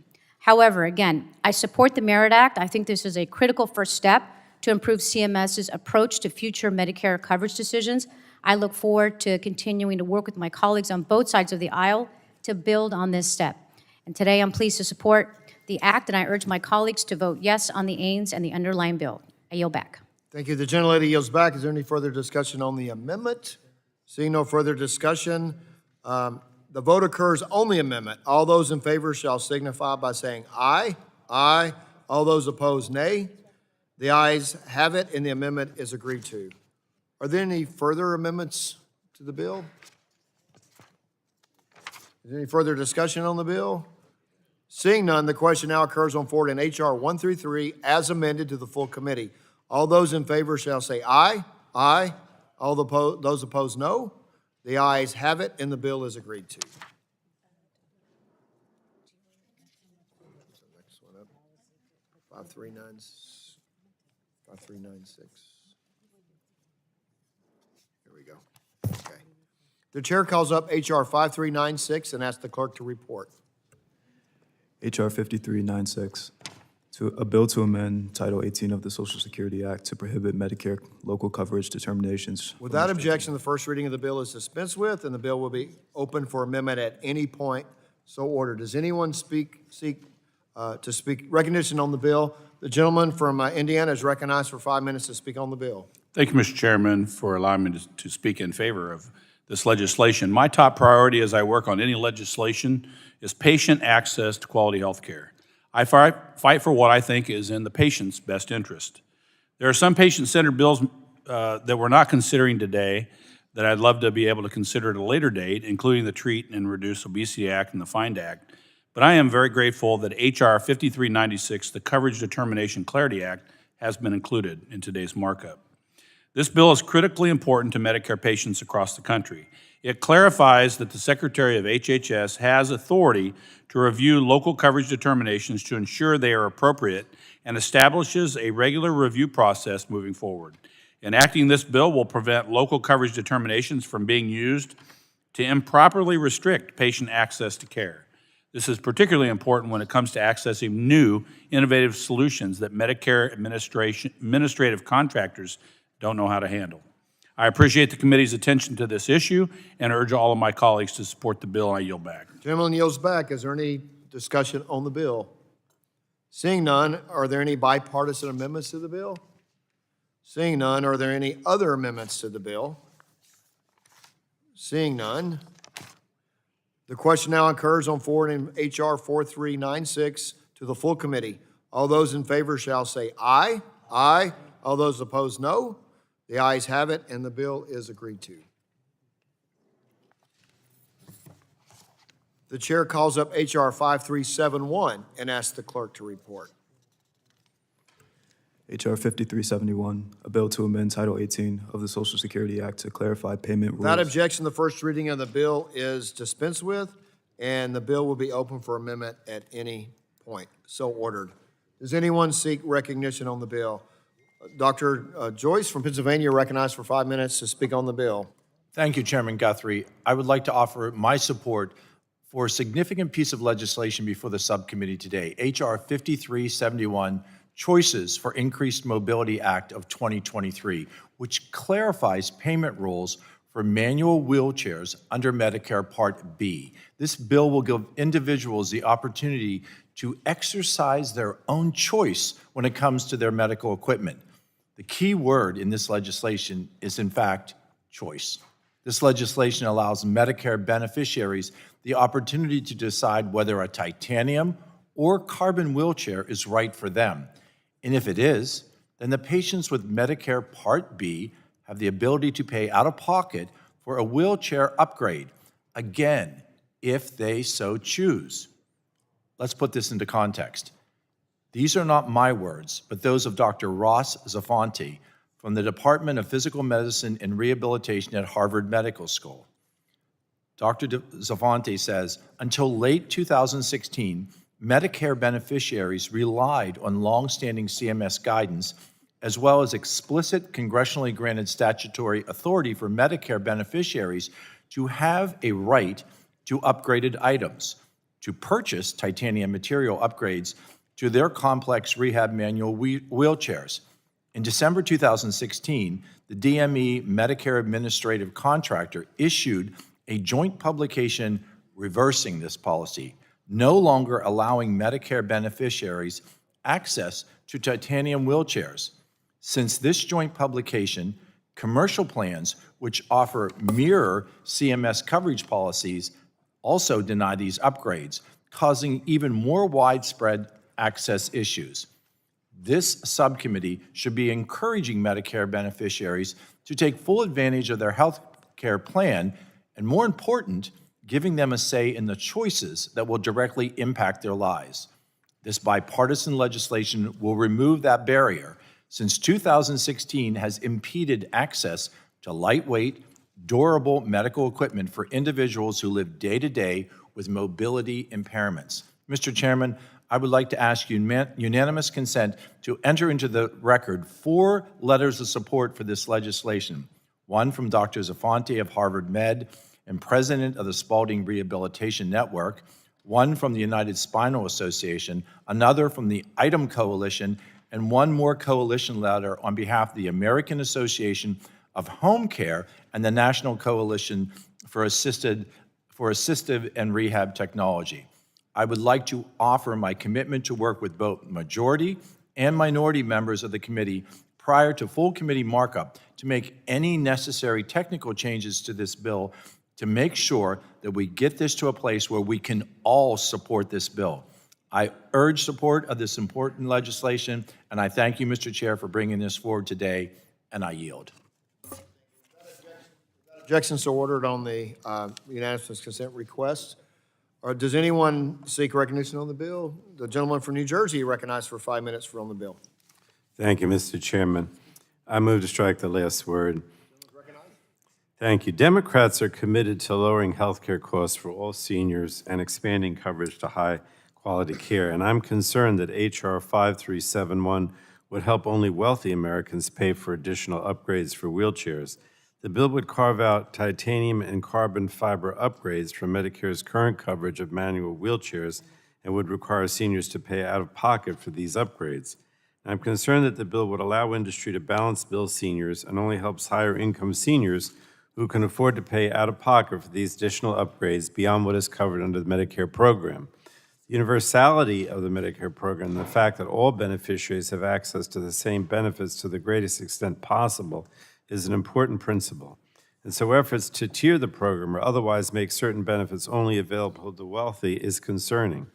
I'm also concerned that technical assistance provided by CMS has not yet been incorporated, and I'm not entirely clear what the legislative language accomplishes. In fact, in their technical assistance feedback, the agency noted that the bill as drafted would, and I quote, create confusion about coverage and payment requirements, unquote. I believe there are a number of outstanding issues with the bill. We also do not have Congressional Budget Office scoring, and although my Republican colleagues claim that this bill will be budget neutral, it does not appear to be the case. The bill could raise costs and result in increased out-of-pocket costs for beneficiaries, and I can't support the bill today as it is not ready for prime time, and I don't believe it's the right step for the Medicare program. So with that, I yield back, Mr. Chair. The gentleman yields back. Anyone else seeking recognition on the bill? Are there any bipartisan amendments to the bill? Seeing none, are there any other amendments to the bill? Seeing none. The question now occurs on forwarding H.R. 5371 to the full committee. All those in favor shall say aye. Aye. Those opposed, no. The ayes have it, and the bill is agreed to. We're now, because of a little fluidity in our schedules, we're going to move to HR 555. 5555. The chair calls up HR 5555 and asks the clerk to report. HR 5555, a bill to direct the Secretary of Health and Human Services to provide for certain adjustments to Medicare payment for items of Without durable. objection, the first reading of the bill is dispensed with, and the bill will be open for amendment at any point so ordered. Does anyone seek recognition on the bill? So I'll purse the gentlelady from, the gentlelady from Iowa is recognized to speak on the bill for 5 minutes. Thank you, Mr. Chairman. I'd like to speak in support of my bill, H.R. 5555, the Durable Medical Equipment Point of Service Relief Act, or DME POS Relief Act, and I'm grateful for the committee's consideration of this critical bipartisan legislation. Over 66 million Medicare beneficiaries receive services under the DME POS benefit. The benefit allows patients to receive medically needed treatments such as oxygen, wheelchairs, and medical supplies in the comforts of their home, keeping them out of expensive inpatient settings such as hospitals and nursing facilities. Due to the implementation of the DME POS competitive bidding program, which applied pricing derived from highly populated competitive bidding areas to all areas of the country, there has been a significant decrease in payment rates, which caused a significant number of DME POS location closures, especially in rural districts. Just this last year, about 11% of DME POS locations closed, further diminishing beneficiary access to DME POS suppliers. The loss ultimately leads to far less patient access and choice. The bid program was put on hold in 2018 due to the need for an update to the bidding process, and it was put on hold again in 2020 due to no additional savings. In all, the bid program has been on hold for the last 5 years, resulting in DME POS payments continuing to be based on rates from the flawed bidding program. My legislation, H.R. 5555, which I'm proud to be leading with Congressman Tonko, with the support of Congresswoman Trahan, would provide much-needed rate relief in former bid areas and non-rural areas, which will help protect patient access to cost-effective home-based care. According to the Kaiser Family Foundation, among Medicare beneficiaries and traditional Medicare, most, 86%, had some type of additional coverage in 2020, either through Medigap, 36%, employer coverage, 31%, Medicaid, 17%, or another source, 1%. Without relief to DME POS competitive bidding and non-competitive bidding areas, Medicare beneficiaries may lose access to the medical equipment they need, forcing them to go to an emergency room or a long-term care facility. This would increase cost of the Medicare program as well as the beneficiary. Thank you, Mr. Chairman. I yield back the balance of my time. Will the gentlelady yield? Yes. Gentlelady yields to. Yeah, I just wanted to speak in support of what you're doing. You'll extend for 1 year the expiring narrow Medicare reimbursement programs. That's being done to address the unsustainable rates hurting home medical equipment suppliers. These outdated rates put in place by CMS have failed to consider the increased cost of providing care and are impeding home medical equipment suppliers' ability to offer home-based care. I recently heard from a number of suppliers in my district, Flower Mound, Irving, Fort Worth, on the importance of this in respiratory services. This employer has served 1,600 constituent Medicare patients in the last 12 months in my district. We should continue to support those providing healthcare services while making certain that the reimbursement is balanced. And I'll yield back to the gentlelady from Iowa. Will the gentlelady yield? Yes, I'll yield. I would also like to speak out in support of this. It's a critical access issue for the people that I represent in Southwest and West Central Indiana. I hear almost daily about this issue, and it's extremely important that we provide proper reimbursement for these services. Otherwise, citizens that we all represent are going to lose access, which is really a critical problem. So I'm in full support of this legislation, and I yield back to Dr. Miller-Meeks. Thank you very much, Mr. Chair. I yield back. Gentlelady yields back. Anyone wants to get ready to speak on the bill? Yes, Mr. Chairman, I move to strike the last word. Gentleman is recognized. And express my concerns with the bill. H.R. 5555 extends a program to artificially prop up payment rates for durable medical equipment exempting them from the full effect of the DME competitive bidding program. And the DME competitive bidding program was passed into law over 2 decades ago by a Republican Congress in the Medicare Prescription Drug Modernization Improvement Act of 2003. In 2020, in response to the pandemic, Congress provided temporary relief for DME suppliers to address the reimbursement challenges posed by COVID-19. And this relief expires at the end of this year. And now we're being asked to extend this temporary relief again and create a new extender policy that Congress will have to continue to address in the future and find bipartisan offsets. Additionally, extending these higher rates will result in increases in out-of-pocket costs for our Medicare beneficiaries. Although Republicans want to extend this temporary relief program to help the durable medical equipment industry, the majority continues to refuse our request to move legislation to extend another important program that actually directly helps Medicare beneficiaries and has historically been bipartisan. And that's H.R. 5630, the Helping Low-Income Seniors Afford Care Act, led by Representative Craig, which extends existing programs, the state health insurance assistance programs, the area agencies on aging, and the National Center for Benefits Outreach and Enrollment to help low-income Medicare beneficiaries enroll in Medicare and access benefits that lower their out-of-pocket costs. Now, these outreach and enrollment programs help our nation's most vulnerable low-income beneficiaries access assistance for prescription drug coverage and other essential Medicare benefits. Because of these programs, approximately 3.5 million Medicare beneficiaries have received assistance, and the number of seniors enrolled in the low-income subsidy program increased from 11.8 million in 2014 to 14.2 million in 2020.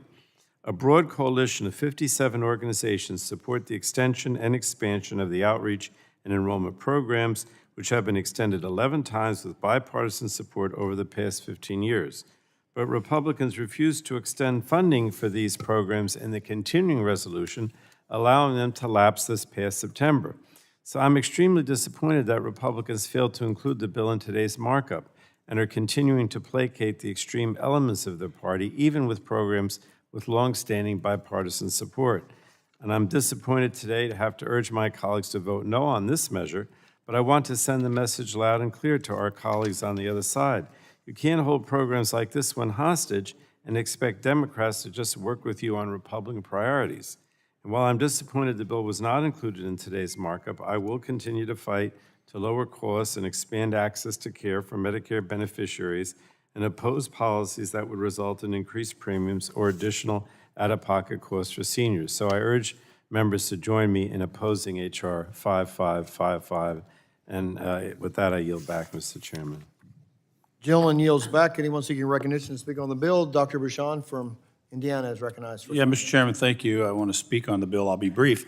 I respect my colleagues' comments, but it's apples and oranges. Access to programs doesn't work if the programs don't exist.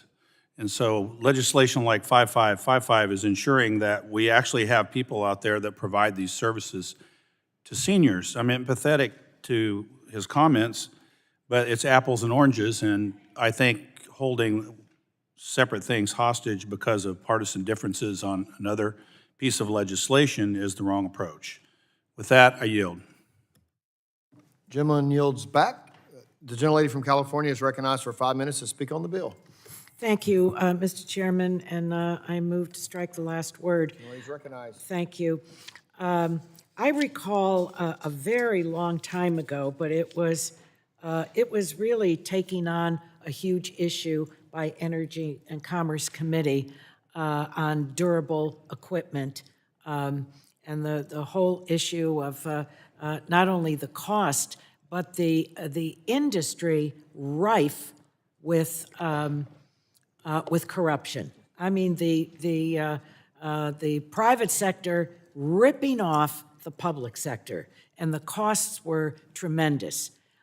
This committee did, I think, extraordinary work on the issue, and now we have this bill. Really, at the heart of this bill is the rate being paid for certain products.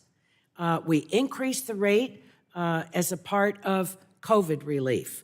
Now that the public health emergency is over, I think we need to get this program back on track to lower prices that beneficiaries have to pay both out of pocket, lower taxpayer spending, and protect the Medicare Trust Fund from fraud.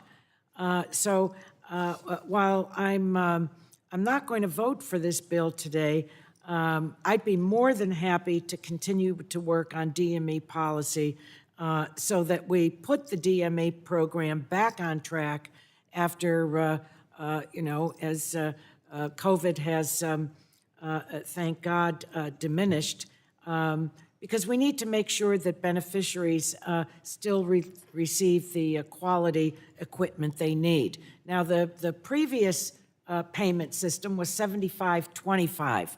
This bill takes it to 90-10. And I think there's more work to be done on this bill. I think some of the sentiments that have been expressed by members on behalf of their constituents, have merit. But I don't think the way the bill is structured is really the right way to go, and that's why happy to work on this. We have extender policies that we've neglected to move, and I mentioned those in my opening statement. But this one, from 75-25 on payment to increasing it to 90-10. So with that, I yield back. Would the gentlelady yield? No, I'm going to yield to Congresswoman Trahan, and if she doesn't use all the time, then we'll go to you. Well, thank you, Ranking Member Eshoo. Look, in the district I represent, the DME competitive bidding program has caused issues for home care patients' access to medical equipment. Since this new program was established in 2013, many DME suppliers have gone out of business, causing home care agencies to sound the alarm about how difficult it's become to obtain some of the most basic equipment like walkers and wheelchair hospital beds. If this program isn't updated, we will most certainly continue to see increased lack of access for home care patients. The majority has decided to take what could and absolutely should be a bipartisan issue and play politics with it, and I'm disappointed at the refusal to include the reauthorization of the State Health Insurance Assistance Program for this subcommittee to consider today, a program that each of our states across the country benefit from. For this reason, I will not be able to support the underlying legislation today, and moving forward, I sincerely hope that my Republican colleagues choose to work with us as we move important policies through the legislative process so it can be done the right way the first time around. Thank you. I yield back. Gentlelady yield? Yeah, I fundamentally agree with Ms. Trahan on what her comments. I mean, the competitive bidding process sounded like a good idea, but the problem is without proper oversight of the process, it resulted in all the things Ms. Trahan just said, where less providers were available. We had people who were winning bids and then were basically storefronts and couldn't provide the product to seniors. It's, again, it sounded good in practice, but the competitive bidding process has not worked. And therefore, this is why we're stuck with having these fixes to make sure that we don't have further access problems to the program. I yield back. Gentlelady yields back. I do. The gentlelady yields back. Is anyone else seeking recognition for the gentlelady from Minnesota is recognized for 5 minutes to speak on the bill? Thank you, Mr. Chairman. I move to strike the last word. Thank you.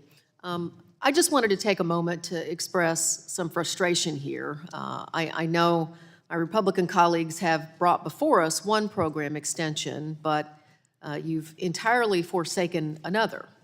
The state health insurance programs, the area agencies on aging, aging and disability resource centers, and the National Center on Benefits Outreach and Enrollment provide critical Medicare low-income outreach and enrollment efforts that must be reauthorized by Congress every few years. As a matter of fact, in the past 15 years, these programs have been extended 11 times with bipartisan support.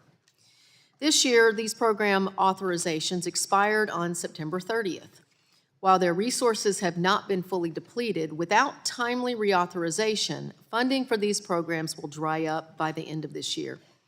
Every member in this room has constituents that benefit from these programs. In fact, in 2022, over 111,000 Minnesotans were assisted by our state health insurance program. This year alone, more than 97,000 Minnesotans have benefited. And as of February of 2023, a total of about 3.5 million Americans in need received assistance from these navigators. We've had the opportunity to include my bill, the Helping Low-Income Seniors Afford Care Act, in this markup.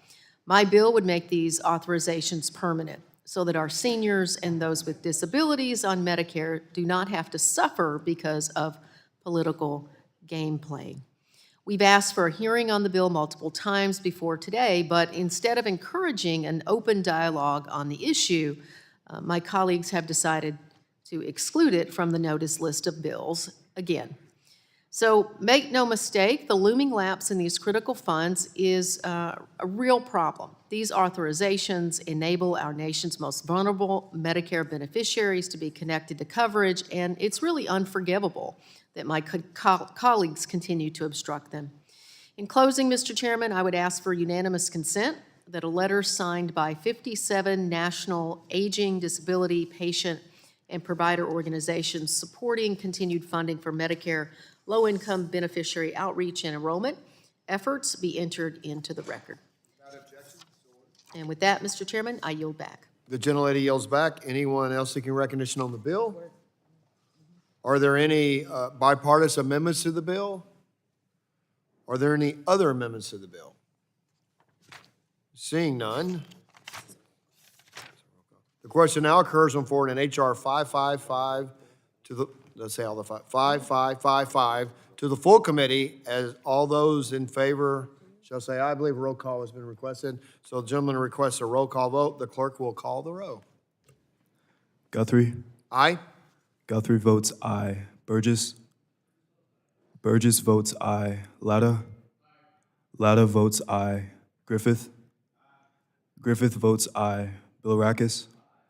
Bilirakis votes aye. Johnson. Bouchon. Bouchon votes aye. Hudson. Hudson votes aye. Carter. Carter votes aye. Dunn. Dunn votes aye. Pence. Crenshaw. Crenshaw votes aye. Joyce. Joyce votes aye. Harshbarger. Harshbarger votes aye. Miller Meeks. Miller Meeks votes aye. Obernolte. Obernolte votes aye. Eshu. Eshu votes no. Sarbanes.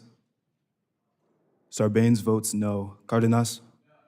Cardenas votes no. Ruiz. Dingell. Dingell votes no. Custer. Kelly. Kelly votes no. Barragan. Barragan votes no. Blunt Rochester. Blunt Rochester votes no. Craig. Craig votes no. Schreier. Schreier votes no. Trahan. Trahan votes no. Pallone. Pallone votes no. Chair Rogers. Chair Rogers votes aye. Mr. Ruiz, you're not recorded. Ruiz votes no. Mr. Johnson, you are not recorded. Johnson votes aye. Anyone not having a chance to enter the roll call? Seeing no one else, the clerk will report. Chair Guthrie, on that vote, there were 16 ayes and 12 noes. With 16 ayes and 12 noes, the ayes have it and the bill is agreed to. Now, sticking with kind of our fluid schedule, we're going to move to the last bill on our agenda today. Not our last bill, the listed last bill. We're going to do others after this one. But the chair will call up H.R. 1691 and ask the clerk to report. H.R. 1691, a bill to amend Title 18 of the Social Security Act to ensure prompt Without coverage. objection, the first reading of the bill is dispensed with, and the bill will be open for amendment at any point, so ordered. And I will recognize myself for 5 minutes to speak on the bill. This bipartisan legislation, which is supported by 20 Energy and Commerce Committee members, including Ranking Member Eshoo and I, will provide access to breakthrough devices for seniors with limited or no alternative treatment options for a life-threatening condition. The legislation follows extensive work by the Trump administration on the Medicare coverage of innovative technologies rule, which was repealed and replaced by a Biden administration rule that will not meaningfully lead to greater access to care for patients. H.R. 1691 is needed to ensure seniors have access to these novel therapies more quickly. Recent reporting shows it takes an average of 5 years for medical devices to reach patients in the Medicare population. To meet the criteria of a breakthrough device designation, a device must deliver a more effective treatment or a diagnosis for patients facing life-threatening or irreversible debilitating diseases or conditions. In addition, the device must also provide significant advantage over approved existing alternatives, be in the best interests of patients or fill a gap where no approved alternatives exist. This is a reasonably high standard to meet for device developers, which is why it is so important that a streamlined pathway to coverage exists for these patients. If a product meets eligibility criteria, why should a senior need to wait 5 years to gain access to a potentially life-saving or life-altering product? Importantly, the bill will also get more cost-effective products to market sooner by encouraging investment in these diseases. I encourage my colleagues to support this broadly bipartisan bill. I also know we are working through potential offsets to the legislation, and I look forward to ensuring the legislation is paid for before full committee. Thanks, and I yield back. Anyone else seeking discussion? The gentleman from New Jersey is recognized on the bill to speak for five. Thank you. Oh, okay. Thank you, Mr. Chairman. I want to express my strong concerns with H.R. 1691. The bill would hamper the Centers for Medicare and Medicaid Services' ability to prioritize the health and safety of Medicare beneficiaries and undermine Medicare's standards for determining coverage of medical devices. CMS plays an important role in ensuring that Medicare beneficiaries can access medical devices in a timely manner while maintaining appropriate safeguards and rigorous evidence standards that prioritize the health and safety of Medicare beneficiaries. Earlier this year, CMS proposed the Transitional Coverage for Emerging Technologies, or TCET, pathway to provide a pathway for coverage of emerging technologies to strengthen the evidence necessary to ensure coverage. The TCET pathway will allow CMS to collect real-world evidence and help address evidence gaps to support Medicare coverage through a predictable and transparent process for medical devices with limited or developing evidence in the Medicare population.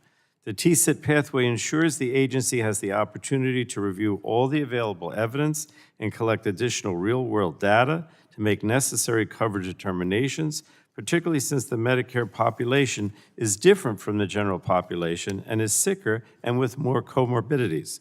And these considerations are often not addressed in the early device development process.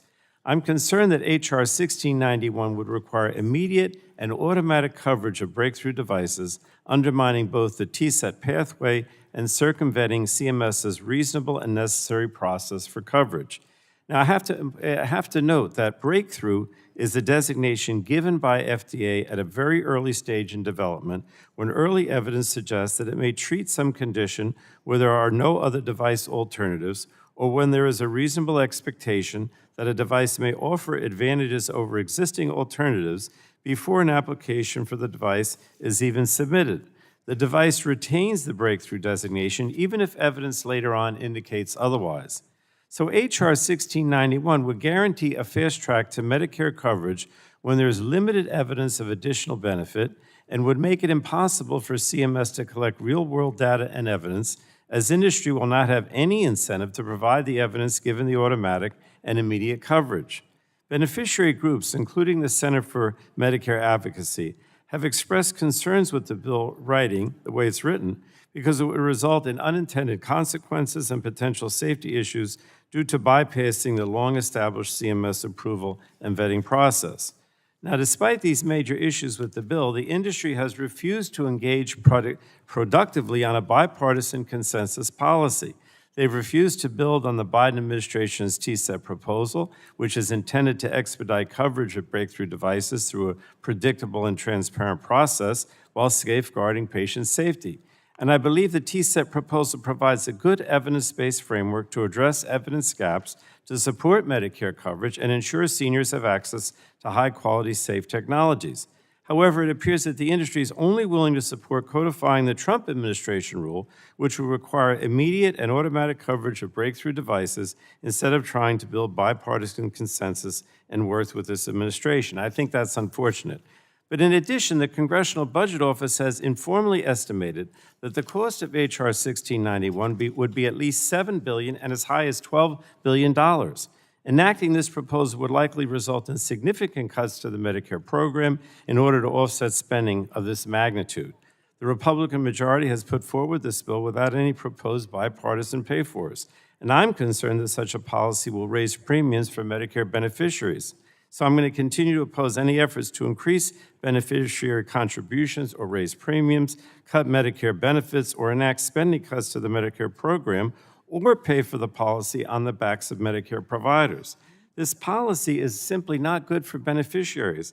It hinders CMS's ability to ensure patient safety and gives billions of dollars to the device industry at the expense of seniors' health and well-being. So I would urge members to join me in voting no, and with that, Mr. Chairman, I yield back. The gentleman yields back. Is anyone seeking recognition and discussion on the bill? The gentleman from Florida is recognized for 5 minutes for the Thank you, Mr. purpose of Chairman. discussion of the bill. Thank you. I'm asking my colleagues to support H.R. 1691, the Ensuring Patient Access to Critical Breakthrough Products Act, legislation I sponsored, again, with Representative Winstrup on the Ways and Means Committee, which I've been proud to co-lead on behalf of our jurisdiction here in the Energy and Commerce Committee. I'm very excited to be moving this legislation forward through the subcommittee here today. Our critical legislation has a strong bipartisan support, I might add, from many members of the Energy and Commerce Committee and the subcommittee, including Chair Guthrie, Ranking Member Eshoo, as well as Representative Cardenas. It will ensure prompt Medicare coverage for medical devices approved by the FDA under the Breakthrough Devices Program.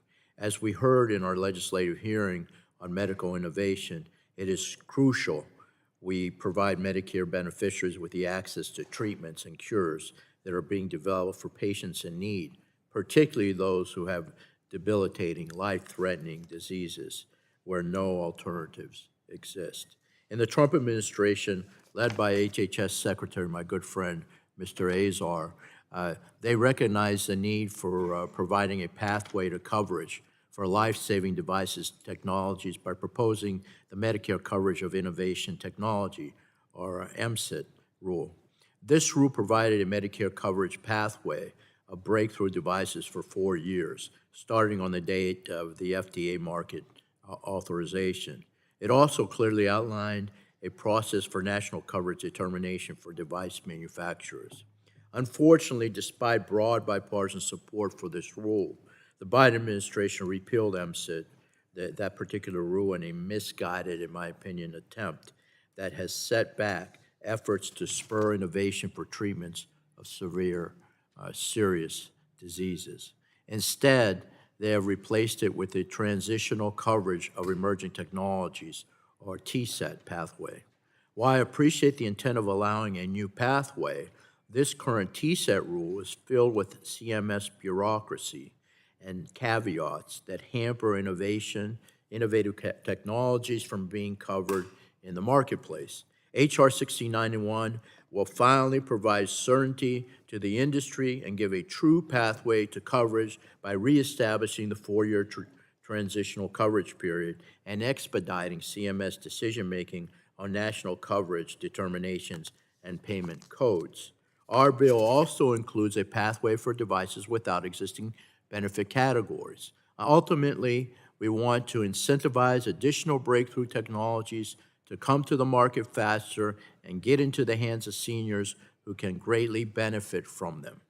I'm grateful to the chair again and the ranking member for their support on this particular bill, and the ranking member of the subcommittee, and I know the chair of the full committee supports it as well. I'm hopeful we can get this across the finish line and provide a statutory pathway for these emerging medical technologies for the sake of Medicare patients nationwide. And I urge passage of this particular Will the gentleman bill. yield? And, yeah, I will yield. Gentleman yield? Here, Gus. Yes, I will Yep. yield, yes. Great, Oh, here we go, right over here. Yes, absolutely, I'll yield to I'll be to the brief. doctor, the good doctor. I'll be brief. Okay. I want to put a take on this situation from a patient's perspective. If you're a family and a patient out there, there's an FDA-approved device that has been shown to be safe and also effective, but it's going through this pathway to get it to patients faster. And then you come to find out that it might take 4 or 5 years for you to get access to this device or treatment. That's not just hypothetical. That recently happened, and it took 4 or 5 years for patients to get access to a medical device that would extend people's lives with glioblastoma for 18 months. And if anybody knows about that disease, they know that 18 months is a lifetime for yourself and for your loved ones. So CMS needs to cover these things if they're FDA approved, they're shown to be safe, and this legislation is necessary. It makes no sense at all to have every other other coverage, private sector, even the VA, cover these things and take 5-6 years to get these to seniors. It's limiting access, and it's actually costing us lives. I yield back. Thank you, I appreciate the real-world explanation, and I yield back, Mr. Chairman. Gentleman yields back. Anyone stay corrected? The gentlelady from California recognized for 5 minutes on the bill. Thank you, Mr. Chairman. I move to strike the last word to speak on the bill. I think that it's worth appreciating that the issue and the reason for this legislation has been a long time in coming. I remember working with, on a bipartisan basis to get the FDA to move in a timely way, and it was because of this committee, legislation that I did on a bipartisan basis to correct the ills in the FDA at that time, more than a decade and a half ago, for timely approvals on medical devices. 3 administrations have worked on this issue, the issue of CMS dragging their heels. So we have really fixed the FDA side, but it takes, 5-6 years on average for CMS to weigh in and to do what they do. So this is not timely, and it's not access. And that's what this legislation is about. Now, this committee completed the work through the 21st Century Cures Act. That created the Breakthrough Devices Program at the FDA. So a lot of work has gone into this. This legislation is not about every application and approval of a medical device at the FDA. That's not what it's about. It's about the special program. Now, of the 828 devices that have applied for designation since 2019, which is 4 years ago, 81 have made it through FDA review and to the market. So this is not a speedy program. And the scrutiny, we all know the scrutiny that devices are subjected to by the FDA. And that's as it should be. So many of these devices are inserted inside the body. Now, while Medicare beneficiaries wait for Medicare to cover these life-saving technologies, they're either denied care or they face high out-of-pocket costs while their doctors fight through the paperwork to get Medicare to pay the claim. Those that don't agree with this policy don't ever mention the denial of these devices in life-saving situations. The Stanford Buyers Center in my district found that the only factor that statistically significantly predicted Medicare finally covering a breakthrough device, are you sitting down? It wasn't clinical evidence, but it's the size of the device's manufacturer, because time is money. So if you want the most breakthrough devices to be approved on a timely basis, the FDA, through Dr. Shuren heading up that part of the FDA, has done yeoman's work on that. We need CMS to do the same. So this is about access and life-saving. This is not every single medical device that's approved by the agency. And importantly, the bill makes clear that if at any time during the temporary coverage period, Medicare determines that a device offers no benefit or may cause harm to beneficiaries, then Medicare can terminate that coverage. So I think all four corners are covered in this. And I simply don't view this being a bad and dangerous policy. I think it's wholly the opposite. This is life-saving for Medicare beneficiaries. Why should they have to wait 5 or 6 years? Why? It's just that the agency is doing that. There isn't any good reason for it. So I'm pleased to be on this legislation with colleagues on both sides of the aisle. It's worthy of the support of the Health Subcommittee, and we send that positive vote to the full committee and hopefully get this bill done across the finish line and into law. Seniors deserve it, and I yield back. Gentlelady yields back. Anyone seeking recognition for discussion of the bill? Gentleman from California, you're recognized for 5 minutes. Thank you. Well, regarding this bill, I believe it's well-intentioned. It was a fast-track way to get breakthrough medical devices into the market with urgency to address the needs during the pandemic. And I understand it, and I think it's a good intention. My concern is that there are not enough patient safety monitoring, and also we don't know what the pay-fors are in its final form, and I don't want to rob Paul to pay Peter. So today I will be voting no, but I welcome further conversations on those issues before the full committee markup or the House votes. I also am going to take a moment of privilege while I have the mic to ask for unanimous consent to insert my remarks for H.R. 6371, the Provider Reimbursement Stability Act, to the record in support of the bill, as well as my bipartisan bill with Drs. Bouchon and Miller-Meeks, the Strengthening Medicare for Patients and Providers Act, H.R. 2474, and thank you, and request that this committee bring it up at the next markup. And I yield my time to Mrs. Dingell. Thank you, Mr. Ruiz. I just want to expand or go on top of Mr. Ruiz's remarks about how our nation's come a long way in the development of new medical devices. They've got the ability to revolutionize the healthcare industry, improve patient outcomes, and quite frankly, they're going to save lives. But as we identify ways to facilitate access to cutting-edge medical devices, we got to make sure it's done in a way that's based on strong evidence standards.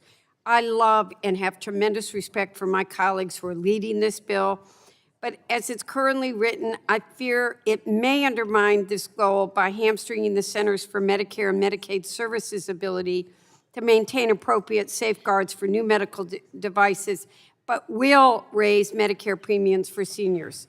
So to be clear, I firmly believe that we need to help CMS decrease the time. We've got to make it faster between the Medicare coverage determination process and patients' access to innovative devices.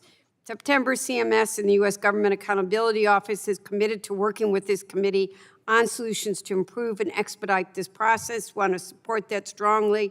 Medicare beneficiaries should have confidence that the devices they're using are held to rigorous evidence standards, that can access these important devices as quickly as possible, and that their premiums aren't going to spike in the process. So while I can't vote for this bill yet today, I want to work with all of my colleagues to find ways that we're going to be able to expand access to high-quality care for all seniors, and thank them for the work that they're doing, and hope we get there by the time this gets to full committee. Thank you, and I yield back to Mr. Rush. And I yield to Ranking Member Pallone. Thank you. I don't want to add too much to what I said before, but I do want to stress that the Biden administration came up with this TSET alternative, rather than just say, look, in this case, if the FDA approved it and it's designated breakthrough, then the CMS process is just essentially overridden. And I think that has all kinds of pitfalls. The TSET process, which I understand has only been in effect, maybe about a year or less, is a way of trying to cut back on the length of time it takes to approve these things, but without taking CMS out of this process completely. And I think that somehow the notion is out there that, well, once FDA designates this as breakthrough, that's enough, and there's no need for the CMS process at all. And that's where I disagree. I think there is some value in the CMS process if we can expedite it through TSET, which really hasn't had much of a chance yet. Then we could hopefully reduce the amount of time. But to just eliminate that completely, and particularly in a situation where we know we're talking about $7 to $10 billion without any kind of offset, and I don't see how we're going to come up with an offset of this magnitude, is only going to result in increased premiums without having the opportunity for CMS to take a look. And they're going to look at this not only from the question of how helpful these products are, but also, to what extent the Medicare program can effectuate it and make it available to everyone. And I think that's necessary. So I don't want to add any more, but I just urge my colleagues to vote no and thank the gentleman from California. Yield back. Any other discussion? Does anyone seek recognition to discuss the bill? Are there any bipartisan amendments to the bill? Seeing none? Are there any? Mr. Chair, I just wanted. Oh, I'm sorry, I didn't see you get recognized. Mr. Sarbanes, you're recognized for 5 minutes. Yeah, I don't have a lot to add. I just wanted to emphasize a couple points that others have made. One is the well-intentioned efforts behind this bill. I certainly understand that. We have competing considerations here, both of which have merit. One is to accelerate coverage of these devices. The other is to make sure that the information that's being gathered up, that process is robust and creates a positive feedback loop into the overall process to make sure that patients, yes, the ones we want to get this coverage to and these devices to and this support to, but that what's being delivered is based on good information at the same time.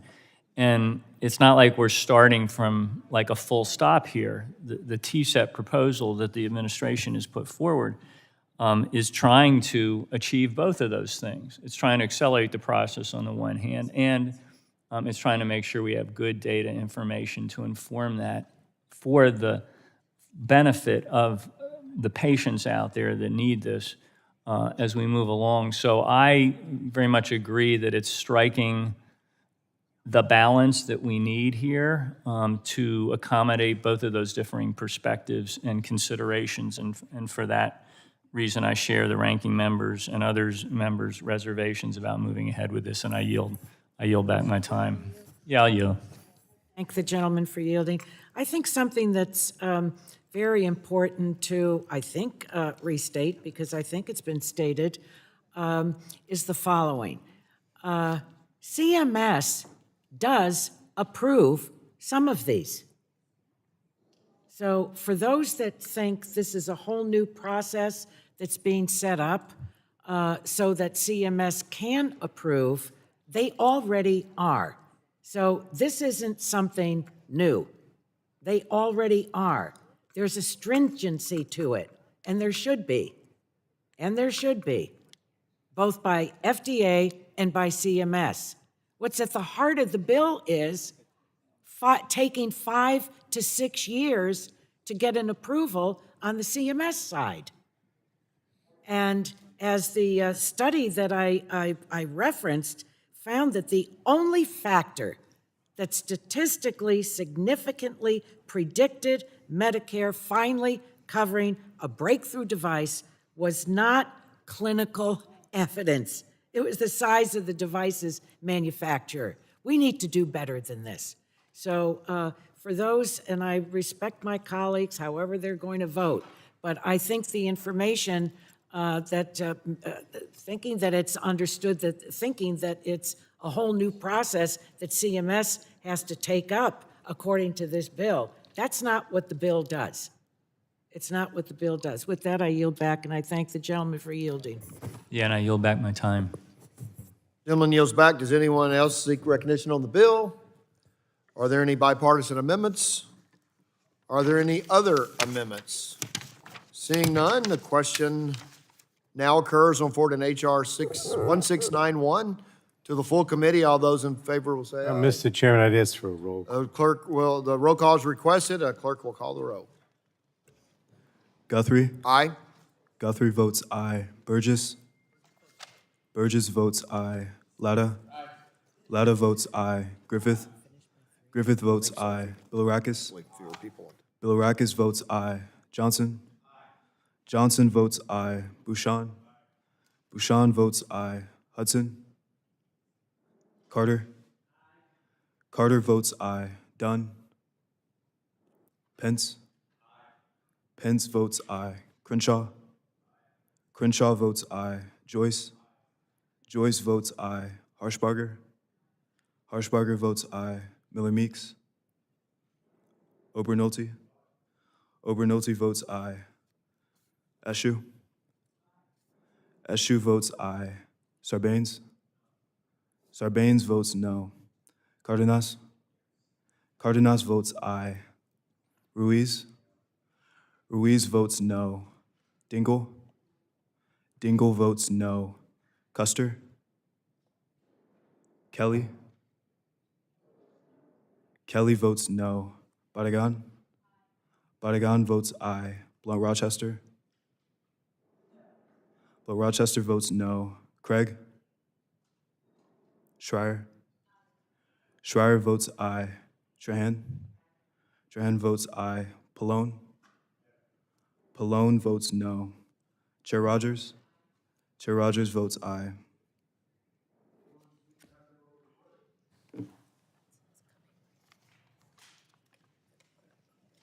Will the clerk call the names of those who have not been recorded? Hudson is not recorded. Hudson votes aye. Hudson votes aye. Ms. Craig, how's Ms. Craig recorded? Craig is not recorded. Craig votes aye. Anyone else seeking? Seeing no others making some present, the clerk will report.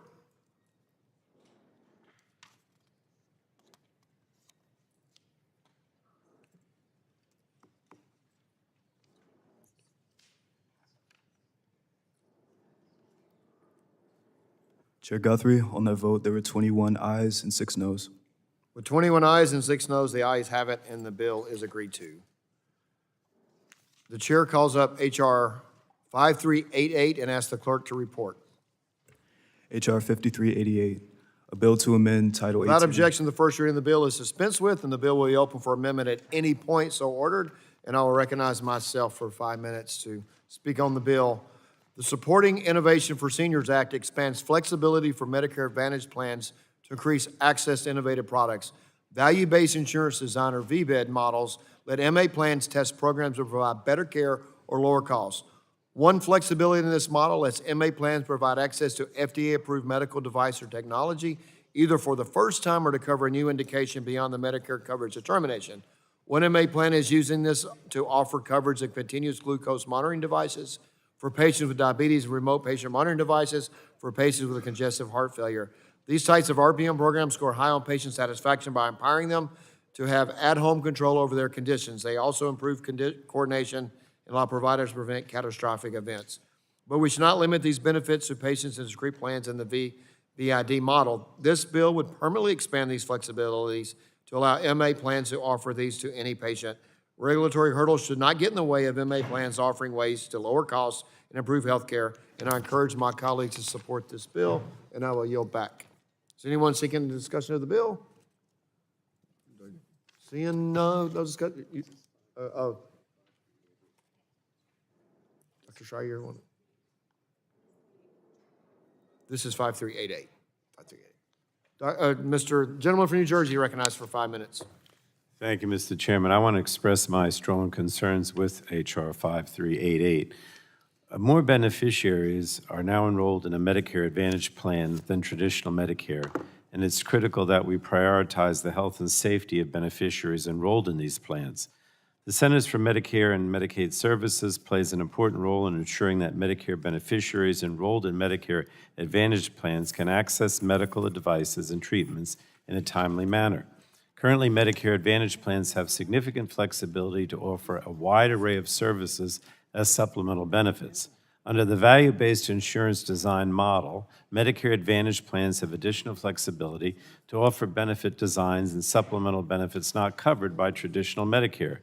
But I'm concerned that H.R. 5388 would bypass CMS's regulatory pathways to coverage and undermine Medicare's safety standards to give handouts to the medical device industry.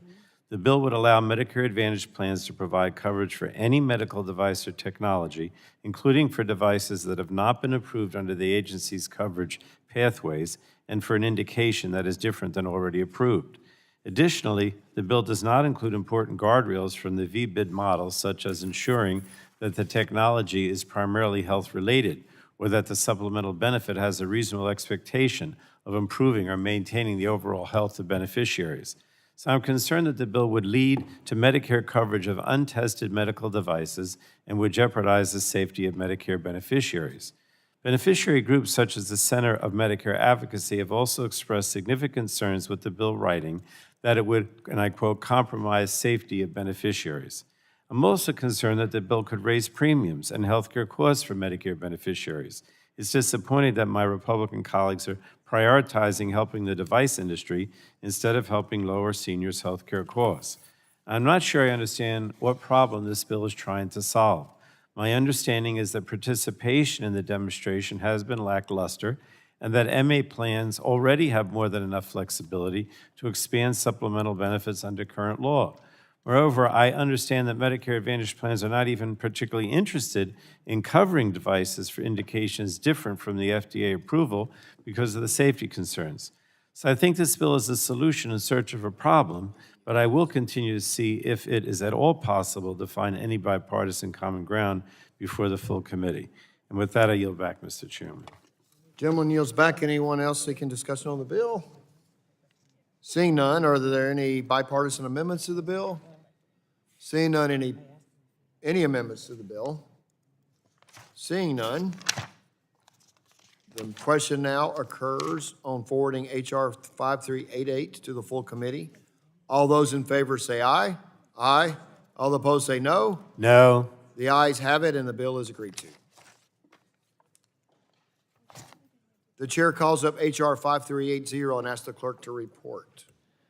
H.R. 5380, a bill to amend Title 18 of the Social Security Act to increase data transparency. Without objection, the first reading of the bill is dispensed with, and the bill will be open for amendment at any point. So ordered. Does anyone seek recognition to speak on the bill? Gentleman from New Jersey. I don't know why I said New Jersey. Gentleman from Maryland is recognized for 5 minutes. Thanks very much, Mr. Chairman. I move to strike the last word. This bill is a common sense measure to increase transparency in the Medicare Advantage market, which provides coverage, as we all know, to 30 million Americans, or more at this point, more than half of the population that's actually enrolled in Medicare or eligible for it. Despite this huge market share, data collection, as we know, on the supplemental benefits provided by these Medicare Advantage plans is inconsistent across the plans, and that makes it difficult to evaluate scope, utilization, cost of the benefits, and so forth. I introduced this bill to change that by simply requiring that MA plans report enrollee-level data on the categories of benefits provided, the eligibility for those benefits, the utilization of certain benefits and costs, both costs paid by the plans and out-of-pocket costs paid by beneficiaries for services. So this is basically just to get more information into the mix again so we can make better judgments. It would also require data to be made publicly available online on an annual basis so that policy experts can better understand the value of these policies and seniors can choose the plan that is right for them. More sunlight will lead to better outcomes. This does not change, I want to emphasize this, any requirements on the types of supplemental benefits that Medicare Advantage plans can offer. It simply requires that if you're going to offer them, our seniors need to have the data to effectively evaluate them. So as we continue our work to make healthcare more accessible and affordable for all Americans, including seniors living on fixed incomes, I urge my colleagues to support this sensible reform and vote in support of H.R. 5380, and I yield back my time. Thank you. Gentleman yields back. Anyone seeking recognition? There's further discussion on the bill. Are there any bipartisan amendments? Seeing none, are there any other amendments? Seeing none, the question now occurs on forwarding H.R. 5380 to the full committee. All those in favor will say aye. Aye. Those opposed, no. The ayes have it, and the bill is agreed to. The chair calls up H.R. 3842 and asks the clerk to report. H.R. 3842, a bill to amend Title 18 of the Without objection, the first reading of the bill is dispensed with, and the bill is open for amendment at any time, so ordered. Does anyone seek recognition on the bill? Are there any bipartisan amendments? Lady from Washington, recognized for your amendment. Thank you, Mr. Chairman. I have an amendment at the desk. The clerk will report the amendment. Amendment in the nature of a substitute to Without H.R. objection, the reading of the amendment is dispensed with, and the gentlelady is recognized for 5 minutes in support of the amendment. Thank you, Mr. Chairman. I want to thank our committee leadership and Mr. Bilirakis for working to move this proposal forward. The Expanding Access to Diabetes Self-Management Training Act is a bipartisan and bicameral bill that aims to make small but meaningful tweaks to diabetes self-management training to make it more accessible and more effective. The training teaches patients good practices to manage their condition and to hopefully prevent or mitigate complications down the line. I can speak to the importance of this training as a physician and also as a patient who has lived with type 1 diabetes since age 16 and still remembers my initial trainings. It is critical that our seniors have easy access to this training and are actually utilizing it. Currently, only about 5% of Medicare beneficiaries who are newly diagnosed with diabetes even utilize the benefit, which is terrible. Diabetes self-management training empowers patients and allows them to live the longest and healthiest possible lives. These trainings are essential to lowering both the human and financial costs of this disease on our seniors, their families, and the Medicare system. That's why my bill with Mr. Bilirakis works to ensure that various kinds of providers are able to refer their Medicare patients for this training. It also ensures that Medicare beneficiaries can receive 10 hours of initial training. And I look forward to continuing to work on this bill with Mr. Bilirakis and committee leadership to ensure that qualified non-physician practitioners can also refer for these services and that we make these services as accessible as possible. I encourage my colleagues to vote for this bill, and I yield back. Thank you. Dr. Schauer yields back. Is there any discussion on the amendment? Seeing none, are there any other amendments? Gentleman from Ohio is recognized. Mr. Chair, I have an amendment at the desk. Clerk will report. Amendment to the amendment in the nature of a substitute to H.R. 3842, offered by Mr. Johnson of Ohio. Add at the end the following new sections. Without objection, the reading of the amendment is dispensed with, and the gentleman is recognized for 5 minutes in support of the amendment. Mr. Chair, simply put, my amendment would ensure that Medicaid patients across the country have access to life-saving pediatric medicine by including H.R. 1634, the HELP Act. The federal Medicare definition of physician has included podiatrists for nearly 60 years. However, under Medicaid, there is no such inclusion of DPMs. For years now, Alongside my friend and colleague, Congresswoman DeGette, I have made this a priority. Ensuring access to these life-saving treatments is so desperately needed, especially in rural America. Any discussion surrounding diabetic health must include access to DPMs. Not to mention, the legislation would facilitate a net cost savings for the system. 67 bipartisan co-sponsors have already signed on in support of this legislation, including 11 other members of this subcommittee and 19 on the full Energy and Commerce Committee.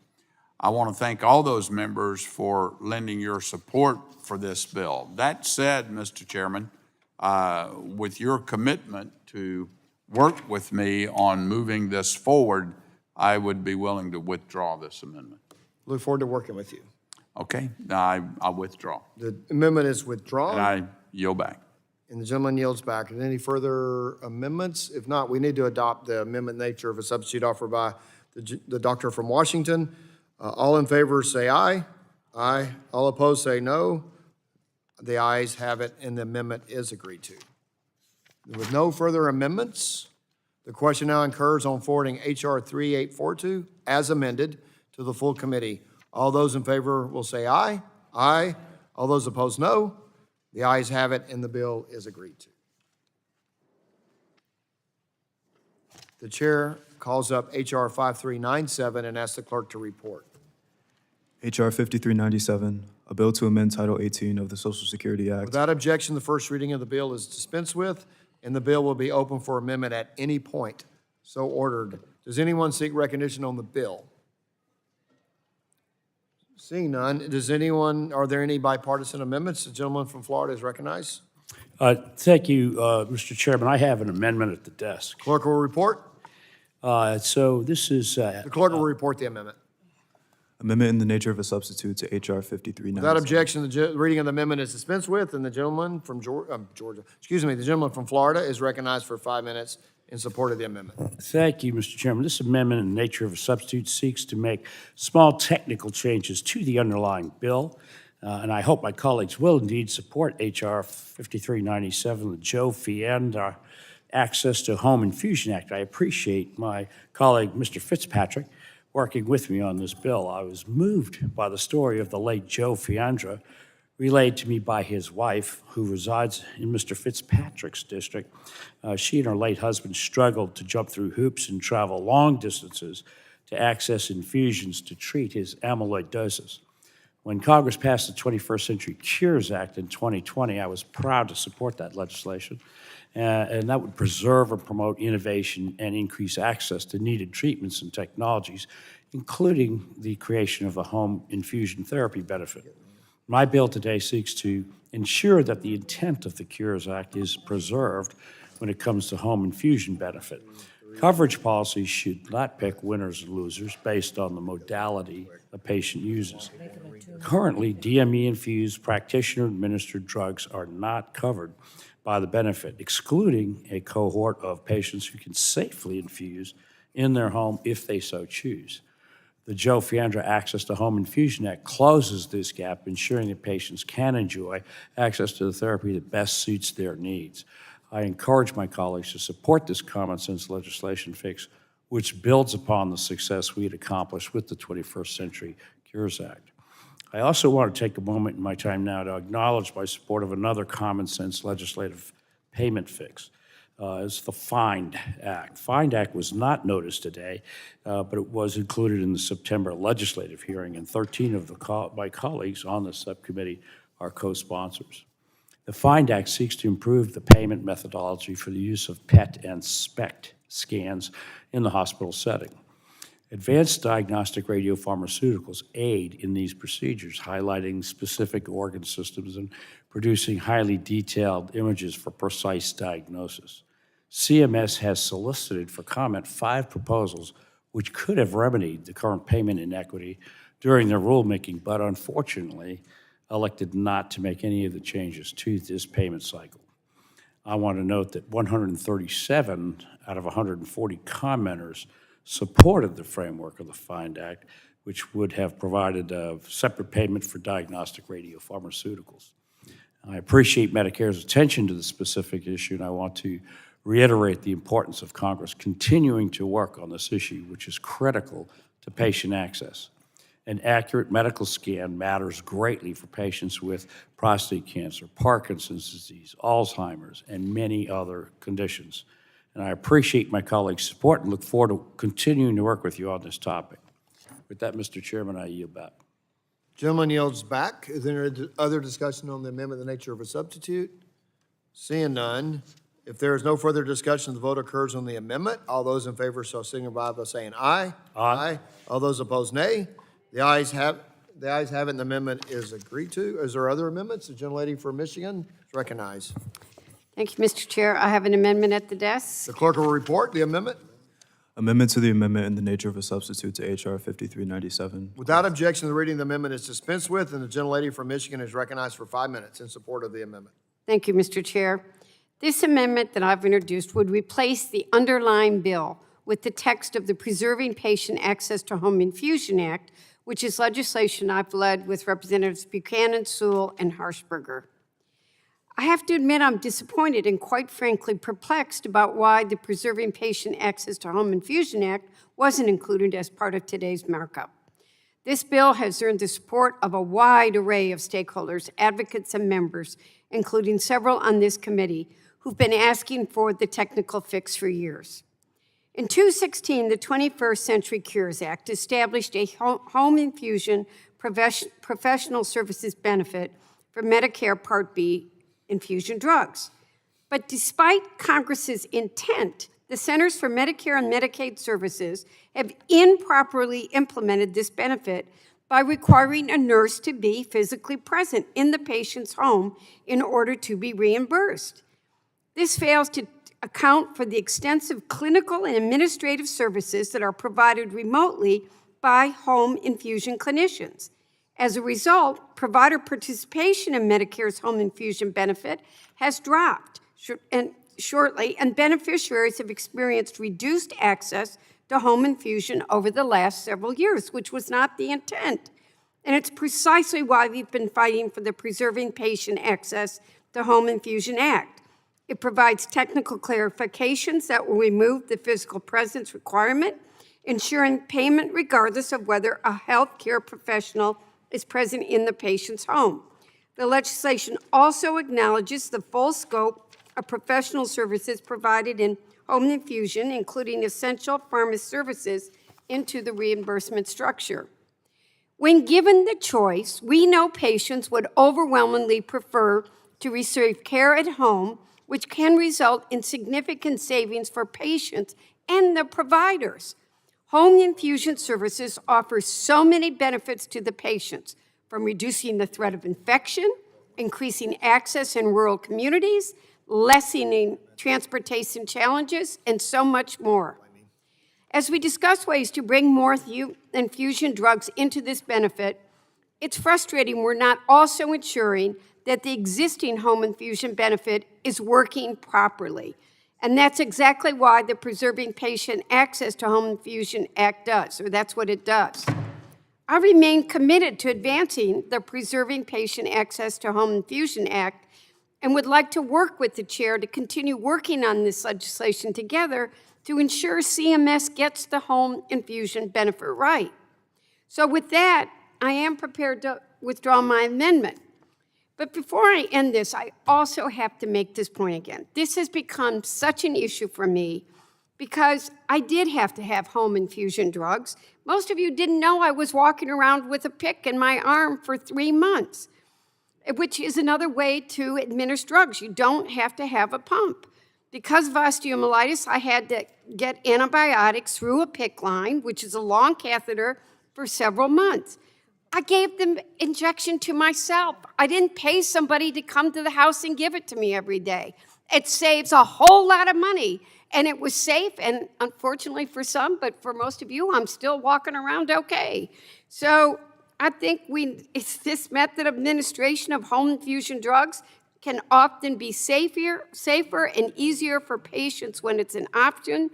So while we're examining ways to bring new home infusion drugs into the benefit, I urge all my colleagues to not limit them to only drugs administered through the pump, and I would ask the chairman if he would work with me and the rest of my colleagues as we move this We forward. look forward to trying to work together to come to this. Thank you, Mr. Will Chairman. the gentlewoman yield? Yes. I'm so pleased to see that you're walking around, and I love you very much, and we'll see you around for a long, long time. And thank you for sharing that important story. I yield back. Gentlelady yields back. Anyone seeking recognition to speak on the amendment? The gentlelady from Tennessee, recognized for 5 minutes. Thank you, Mr. Chairman. I want to associate myself with the remarks of Representative Dingell and thank her for her work to ensure that Medicare's home infusion coverage is meeting the needs of America's seniors. I was proud to join Representative Dingell and Buchanan and Sewell in introducing the Preserving Patient Access to Home Infusion Act. The bipartisan bill on which her amendment is based is co-sponsored by a number of our colleagues on the subcommittee, and frankly, it baffles me as well that the Medicare system lags so far behind our commercial payers in providing access to this vital service. And as a pharmacist, I've witnessed firsthand the tremendous power of home infusion, and I know what it means for patients and their families when they're able to receive treatments from the comfort of their home. And I look forward to working with my colleague from Michigan to address this important issue. And Ms. Dingell, I have for many years helped patients with home health and IV services, so it's a valuable service. So with that, Mr. Chairman, I yield back. Gentlelady yields back. I just want to confirm the gentlelady from Michigan withdraws the amendment. Withdraw the amendment. Okay. Gentlelady has withdrawn her amendment. The question now occurs on forwarding H.R. 5397 as amended to the full committee. All those in favor say aye. All those opposed say no. The ayes have it. The bill is agreed to. The chair calls up H.R.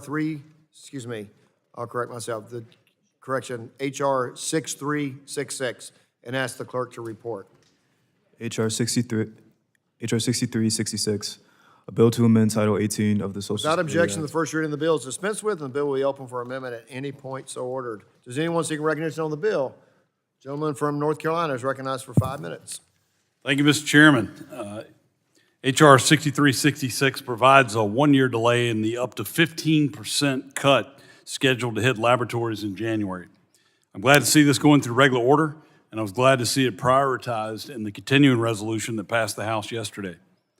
Without the delay in the phase-in of clinical lab payment adjustments originated in the Protect Access to Medicare Act, or PAMA, investment in research to improve care for diseases and health conditions will be hindered, and infrastructure and capacity required to meet the country's healthcare needs will suffer, especially in rural areas like my part of North Carolina. These cuts are a flawed implementation of PAMA, which excluded a large percentage of the labs that provide critical services across the country.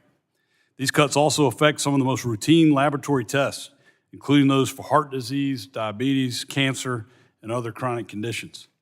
A delay in PAMA cuts and reporting is an important short-term fix until we can enact the Savings Access to Laboratory Services Act, or SALSA, which I championed along with Representatives Fitzpatrick, Kuster, Bilirakis, Peters, Bouchon, Crenshaw, and many of my colleagues on this subcommittee. SALSA would address the long-term challenges of the flawed implementation of the PAMA that I mentioned. SALSA is bipartisan.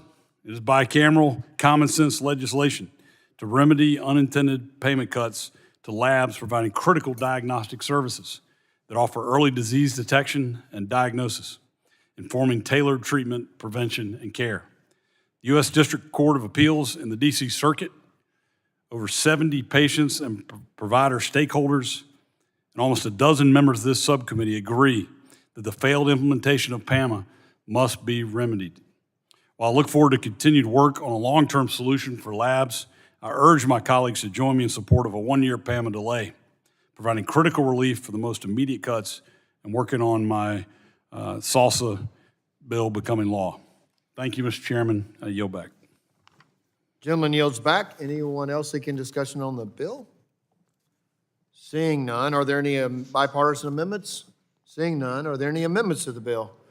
Seeing none, the question now occurs on forwarding H.R. 6366 to the full committee. All those in favor will say aye. Aye. All those opposed, no. The ayes have it, and the bill is agreed to. The chair calls up H.R. 6369 and asks the clerk to report. H.R. 6369, a bill to amend Title 18 of the Social Security Act to extend... Without objection, the first reading of the bill is dispensed with, and the bill will be open for amendment at any point so ordered. Does anyone seek recognition on the bill? Dr. Dunn from Florida, recognized for 5 minutes to speak on the bill. Thank you very much, Mr. Chairman. I move to strike the last word and speak in favor of the bill. I appreciate my colleague, Congresswoman Schreier, for working with me on this bill. It is unfortunate that year after year we have to pursue stopgap policies to ward off a variety of unsustainable payment cuts. MACRA was not perfect. In fact, I believe it's in need of reform. The alternative payment model framework is not perfect either, but it is important to maintain the incentive to participate while working to improve the efficiency of the individual alternative payment models. There have been some real success stories in this space. I know docs who are committed to participation in order to deliver higher quality care for their Medicare patients. An expiration of the bonus will compromise our commitment to moving towards value-based care. And fee-for-service care is outdated. It leads to a lack of care coordination and ultimately worse outcomes for the patients. Congress must extend the bonus and work to ensure that APMs are available to a wide array of physicians, including surgical specialists who see fee schedule cuts year after year. I urge my colleagues to support this amendment, and I yield back. The gentleman yields back. Does anyone seek further discussion on the bill? Dr. Schreier from Washington, you're recognized for 5 minutes to discuss the bill.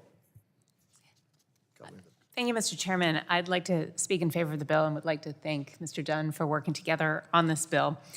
I also want to thank you, Mr. Chairman, and thank the ranking member for including this bill in our markup today. The transition to value-based care models is so important for improving the quality of care and health outcomes for patients and for reducing Medicare costs.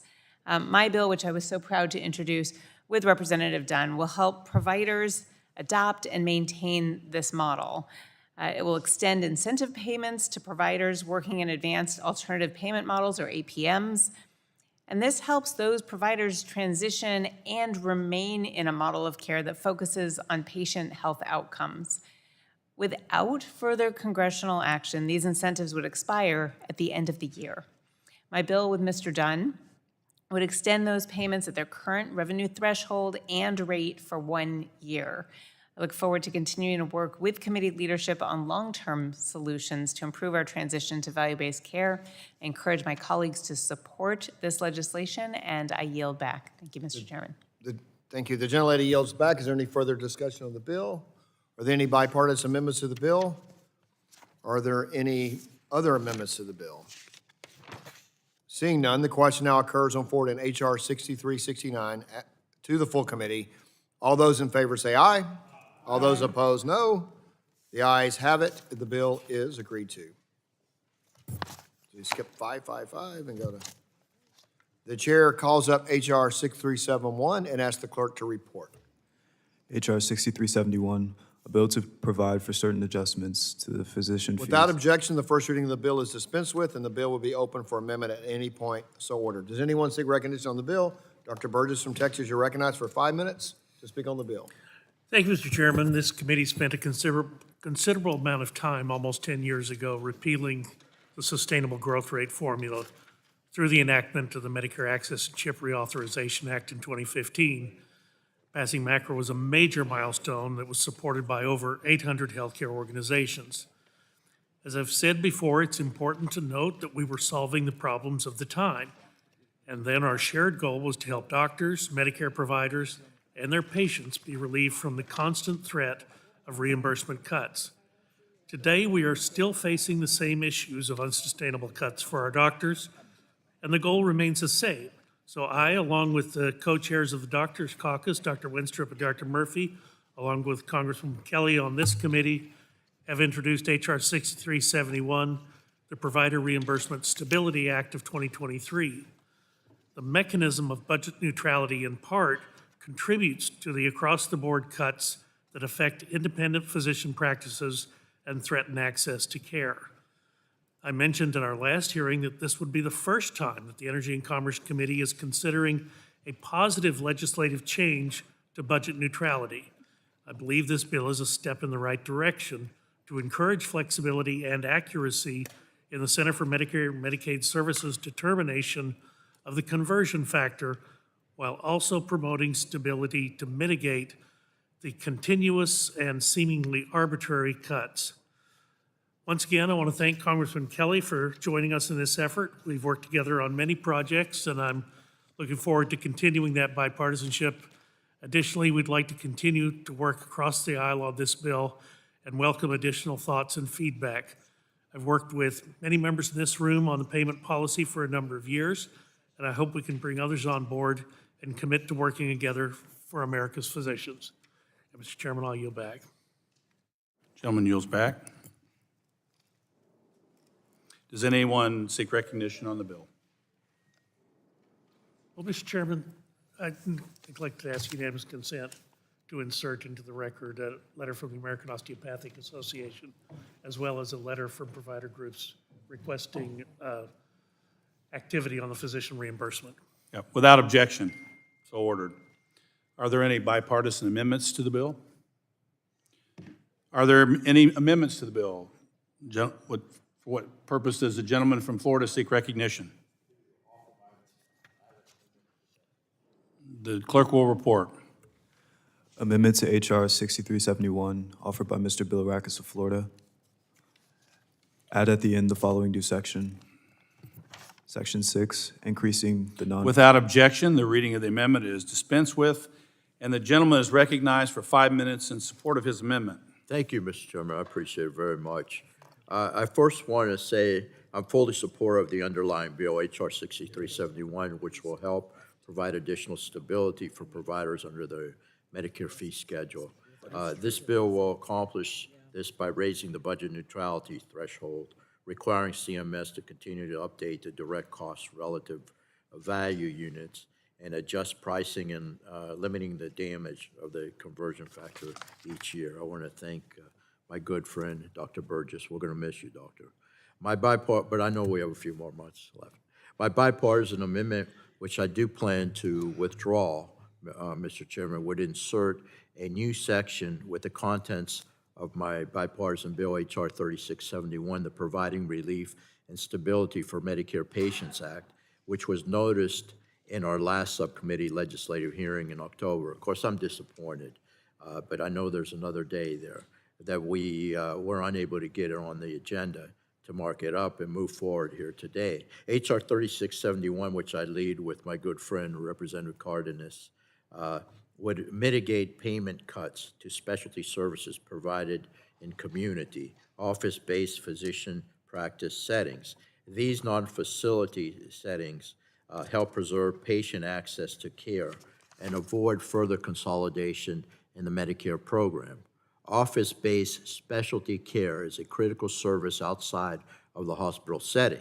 It is also less costly for Medicare and for patients than when such care is provided in more expensive hospital settings. And I mean, it's a win-win for everyone, and I hope we get this done. However, in its 2022 physician fee schedule, CMS finalized an update to its clinical labor policy, and due to budget neutrality constraints, led to significant Medicare cuts for office-based specialists, such as radiation oncologists, vascular surgeons, nephrologists, urologists, and many others.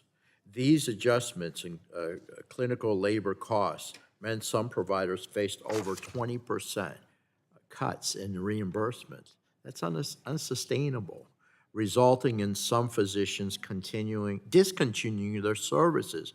Very unfortunate to the patients, leaving the field through retirement or consolidating their practices to large systems or private equity interests. Patients are ultimately hurt by these effects due to lack of access to specialty care services in their communities and worse health disparities for rural and underserved areas. And I represent plenty of rural areas in my new district, Mr. Chairman. My bill would provide 2 years of targeted relief for specialty care providers who are most adversely impacted by this policy, starting in 2024 and continuing through 2025. Unfortunately, if we don't act soon, the next round of cuts will lead to more consolidation, and I fear worse outcomes for patients who will pay more and wait longer for their care. We should be doing all we can to prevent this in our healthcare system. I understand that the costs associated with our bill may need to be scaled back, and I am committed to finding a path forward that ensures that the bill is fully offset. This includes potential ways to reduce the percentage of practice expense RVUs applied within the bill. In fact, our legislation was designed in a way to ensure these dials can be controlled in a way that is fiscally responsible. I want to thank Representative Cardenas for supporting these efforts with me and co-sponsoring this amendment. And I also want to recognize Dr. Murphy and Representative Davis on the Ways and Means Committee. I also know that Senator Tillis offered the amendment as well on the Senate Finance Committee last week. So, Mr. Chairman and Madam Ranking Member, I ask that you both please commit to working with me and the other co-leads on this bill to advance this policy further and ensure office-based specialists have stability under the Medicare program. These cuts must be mitigated to allow our doctors to continue to provide great care for patients in our community. So, I can't emphasize this enough. I've talked to many, many doctors, and this needs to get done. So we really would appreciate your consideration, and thank you for working with us. And I'll yield back, and I will withdraw unless there's another speaker. The gentleman yields back. Yes. Is there any further discussion? Mr. Cardenas, you recognize 5 minutes. Strike the last word. I would like to thank my colleague, Congressman Bilirakis, for bringing forth this amendment, which I believe will be hugely consequential for access to care in community settings. If we are serious about ensuring greater accessibility to healthcare services, we have to address the systematic under-reimbursement for care provided in office-based settings. Office-based specialty care is often a lifeline for patients with a range of conditions, including those with cancer and end-stage renal disease, peripheral artery disease, and others. All of these conditions pose a major risk to constituents in my district, and what is more challenging is that these office settings are facing potential closures or consolidation into larger systems because of cuts. My concern is that closures and consolidation reduce options, creating unnecessary barriers for people seeking needed care. The local clinics will close and patients' access will suffer if this goes unaddressed.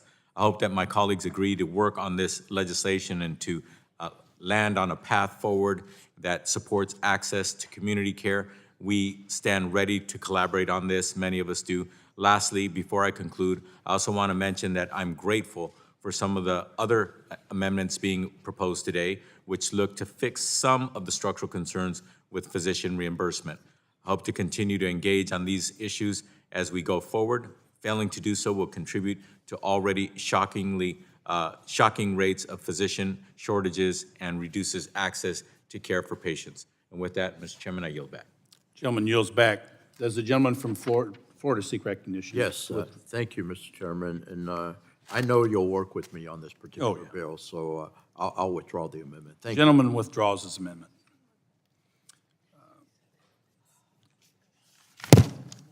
I will recognize myself now to offer an amendment. I have an amendment at the desk. Bouchon 037, clerk will report the amendment. Amendment to H.R. 6371, offered by Mr. Bouchon of Indiana. Add at the end the following new section. Section 6, updating the single... Without objection, the reading of the amendment is dispensed with, and I recognize myself for 5 minutes in support of my amendment. I'm grateful that by moving H.R. 6371, the committee is demonstrating an interest in helping to correct Medicare provider reimbursement. I'm offering an amendment, which ultimately I intend to withdraw, to further highlight this critical issue. I want to thank my colleagues, Representatives Custer, Miller Meeks, and Dunn, for joining as amendment co-sponsors. I do have a chart I'd like to show, and I hope everyone would focus on this, and you will see physician reimbursement on the bottom there as reimbursement for outpatient hospitals, skilled nursing facilities, and inpatient hospital has risen along with consumer price increases, and then you can recognize the MEI, the practice cost inflation graph there, and you see where physician reimbursement has gone. For those of you who haven't seen it before, this chart shows why I'm so passionate about working on Medicare physician fee schedule issues. As you can see, in the last 20 years, consumer prices in healthcare have risen more than 70%. And the Medicare Economic Index, which is determined by HHS and intended to reflect the physician practice operating costs, has risen between 40 and 50%. Reimbursement for hospitals and skilled nursing facilities, for the most part, keeps up with these increases, but physician reimbursement is up less than 10%. How can we say we support market competition while sustaining this uneven playing field? How can we say that we want less consolidation when we're basically pushing physician practices to be employed by large hospital systems? I firmly believe that there is already plenty of money in the healthcare system, and it's circulating around in our system, but the dollars, in my view, are sorely misplaced. To raise awareness of this issue and propose a simple solution that would avoid annual payment cuts to providers under the Medicare physician fee schedule, I joined with my colleagues, Dr. Ruiz, Dr. Miller-Meeks, and Dr. Barra to introduce H.R. 2474 earlier this year. This legislation would establish an inflationary update for the physician fee schedule similar to what hospitals receive. I continue to believe it is the best way to ensure sustainable, reliable reimbursement for physicians, thereby maintaining access to care for patients. The Provider Reimbursement Stability Act also shows some promise in addressing this problem, and thank you, Dr. Burgess and others for introducing it.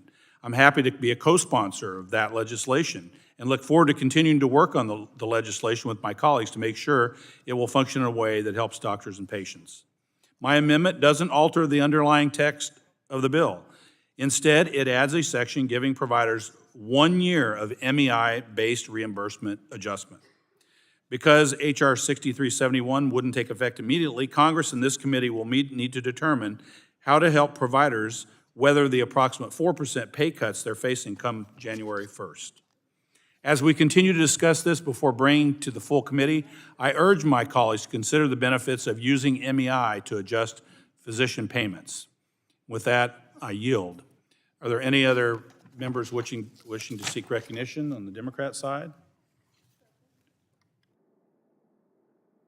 Seeing none on the Republican side, I recognize Dr. Dunn for 5 minutes. Thank you, Mr. Chairman. I move to strike the last word and speak in favor of the amendment. Recognized. Yes.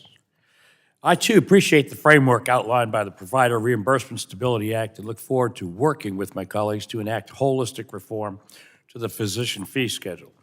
I do believe that the amendment authored by my friend Dr. Bouchon is well worth considering in this conversation.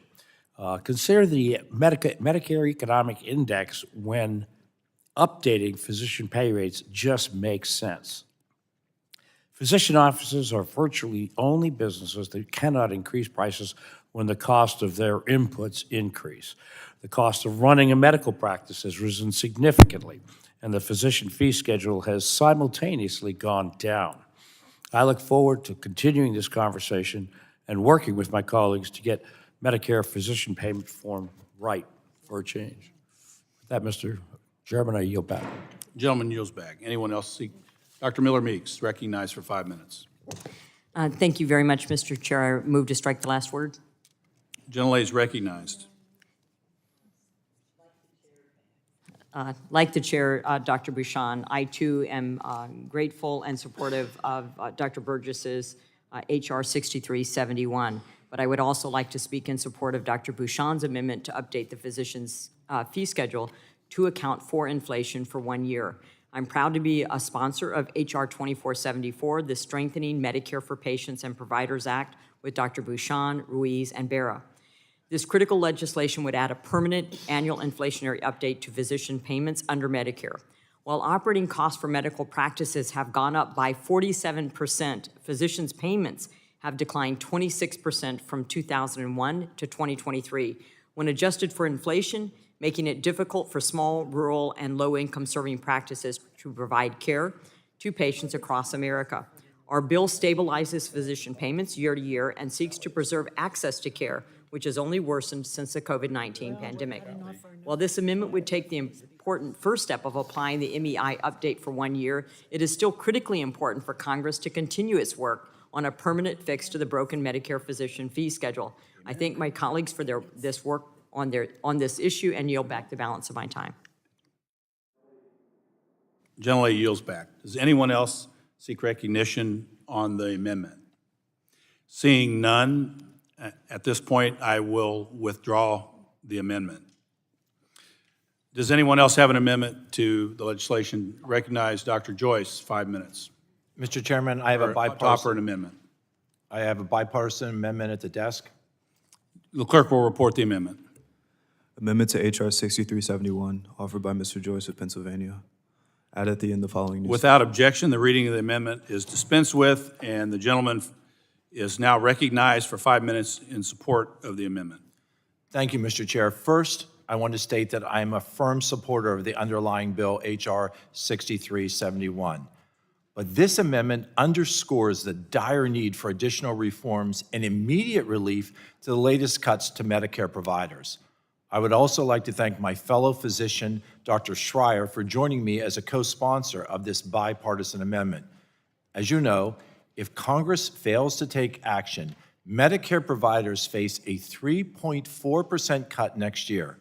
However, when coupled with the estimated 4.6% increase in medical inflation, the real impact is closer to an 8% cut in 2024.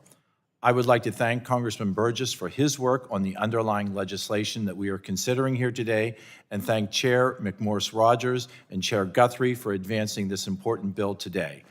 Raising the threshold for when budget neutrality applies from the 1992 level is a long overdue change. Providing for a look-back mechanism for CMS to revise incorrect estimates in utilization is a welcome reform.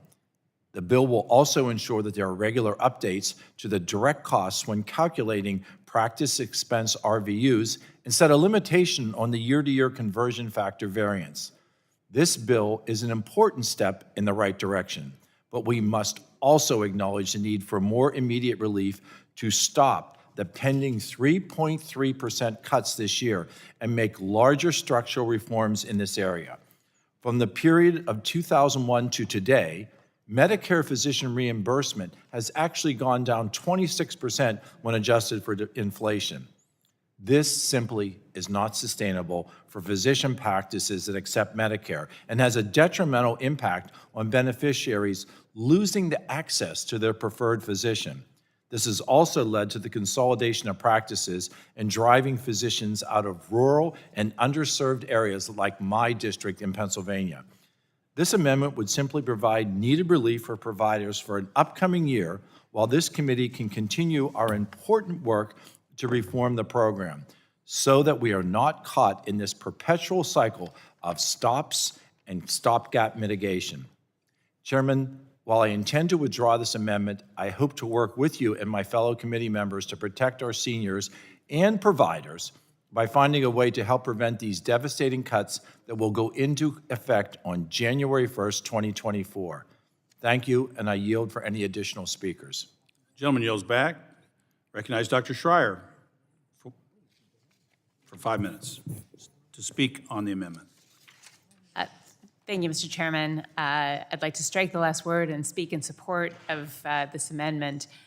First, I just want to say overall how much I appreciate this attention to the physician fee schedule, given the disparities just highlighted by you, Dr. Bouchon, and every physician in this committee is acutely aware of this need, and we hear from our colleagues. I want to thank Mr. Joyce, Dr. Joyce, for his partnership on this amendment. We often work together to offer some immediate help and update the physician reimbursement conversion factor to 4.62% for the reasons he just highlighted. I share his concerns about the impending cuts to the physician fee schedule that will come at the end of this year without further congressional action, that will come at a time when we are seeing high levels of physician retirement and early retirement and resignation. So I want to encourage the committee to work on averting these cuts before the end of the year, in addition to looking at some long-term solutions. Thank you, Dr. Joyce. Would you yield your time? I will yield back to you. Thank you, Dr. Schreier. And I will yield my time to Dr. Miller-Meeks. Thank you, Dr. Bashan and Dr. Schreier. Last Dr. year, Schreier, okay, technically, Dr. Schreier would need to yield to Dr. Miller-Meeks, but that's okay. I will yield to Dr. Miller-Meeks. Thank you, Dr. Schreier. As I previously stated, I support the underlying bill, H.R. 6371, but I speak in support of Dr. Joyce's amendment. Last year, Congress passed 2.5% relief for 2023 and 1.25% for 2024. This still leaves doctors facing a final cut of 3.37% for 2024, which includes the 1.25% of relief Congress passed last year. I rise in support of Dr. Joyce's amendment, which would raise the reimbursement by 3.37% to ensure that doctors across the nation who are already facing tremendous challenges maintaining their independent practices are adequately reimbursed. Please remember that when inflation skyrocketed to 9% in the previous year, prices have not come down and are still up over 17%, and the challenges of employing nurses and other staff are acutely felt in physician practices. Consistent and sustainable reimbursement is crucial for patient access to care, especially those in rural areas where access challenges are naturally more severe. Thank you, Dr. Schreier and Dr. Bashan, for yielding me time, and I yield back the balance of my time. Generally yields back. I now recognize myself to speak in favor of the amendment. I recognize myself for 5 minutes. I would like to indicate my support for this amendment.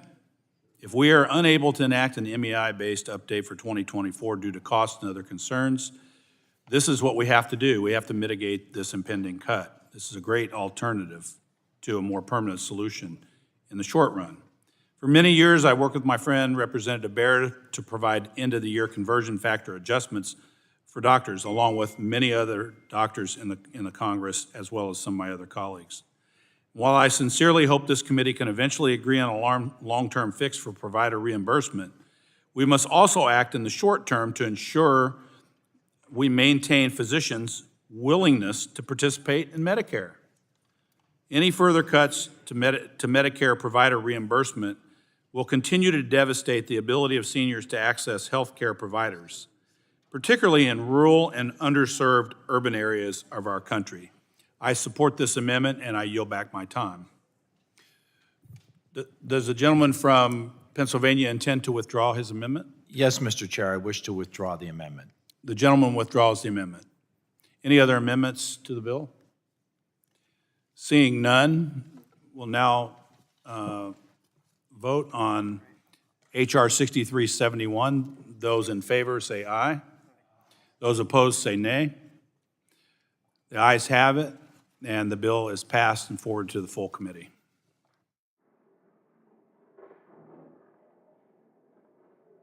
The chair now calls up H.R. 6364 and asks the clerk to report. H.R. 6364, bill to amend Title 18 of the Social Security Act to maintain certain telehealth flexibilities relating to the provider privacy under the Medicare program. Without objection, the first reading of the bill is dispensed with, and the bill will be open to amendment at any point. So ordered. Does anyone seek recognition to speak on the bill? Dr. Dunn, you're recognized for 5 minutes. Thank you, Mr. Chair. I move to strike the last word. Gentleman's recognized. I'd like to speak in support of this bill by Mr. Balderson, and I'm glad to co-lead with him.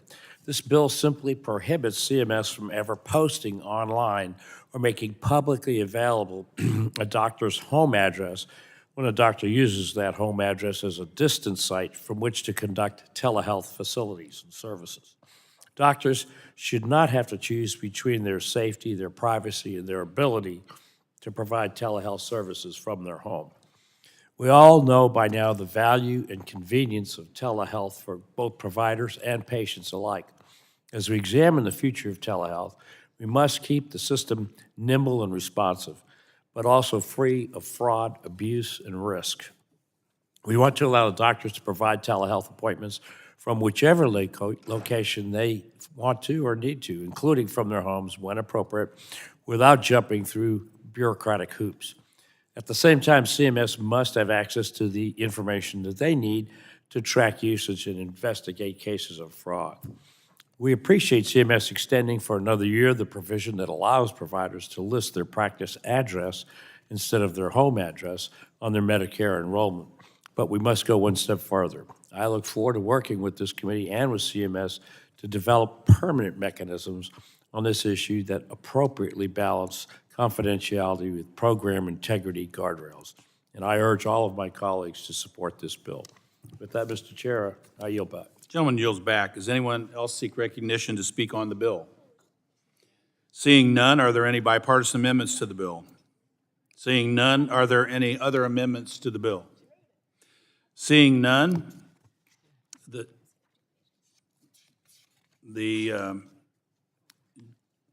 to get to the right page.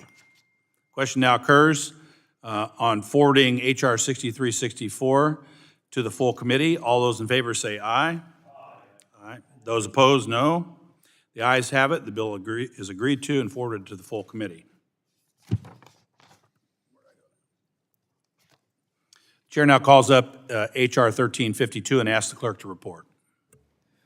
H.R. 1352, a bill to require the Secretary of Health and Human Services to establish a demonstration project to increase access to biosimilar biological products under the Medicare program. Without objection, the first reading of the bill is dispensed with, and the bill will be open to amendment at any point. So ordered. Does anyone seek recognition on the bill? Gentleman is recognized for 5 minutes in support of his bill. Thank you, Mr. Chairman. When I'm back home in North Carolina, I consistently hear from seniors about the high out-of-pocket costs of their prescription drugs.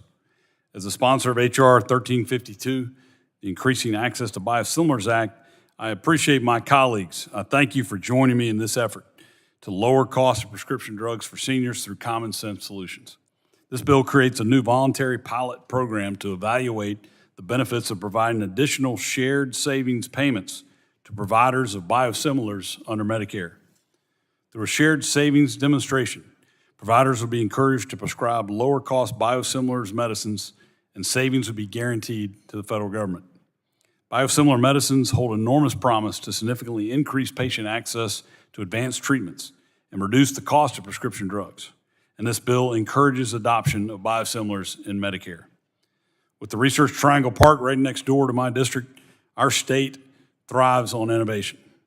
This sort of solution encourages greater biosimilar adoption and use in the United States and could save the healthcare system $133 billion by 2025 if they're fully available and accessible to patients who need them.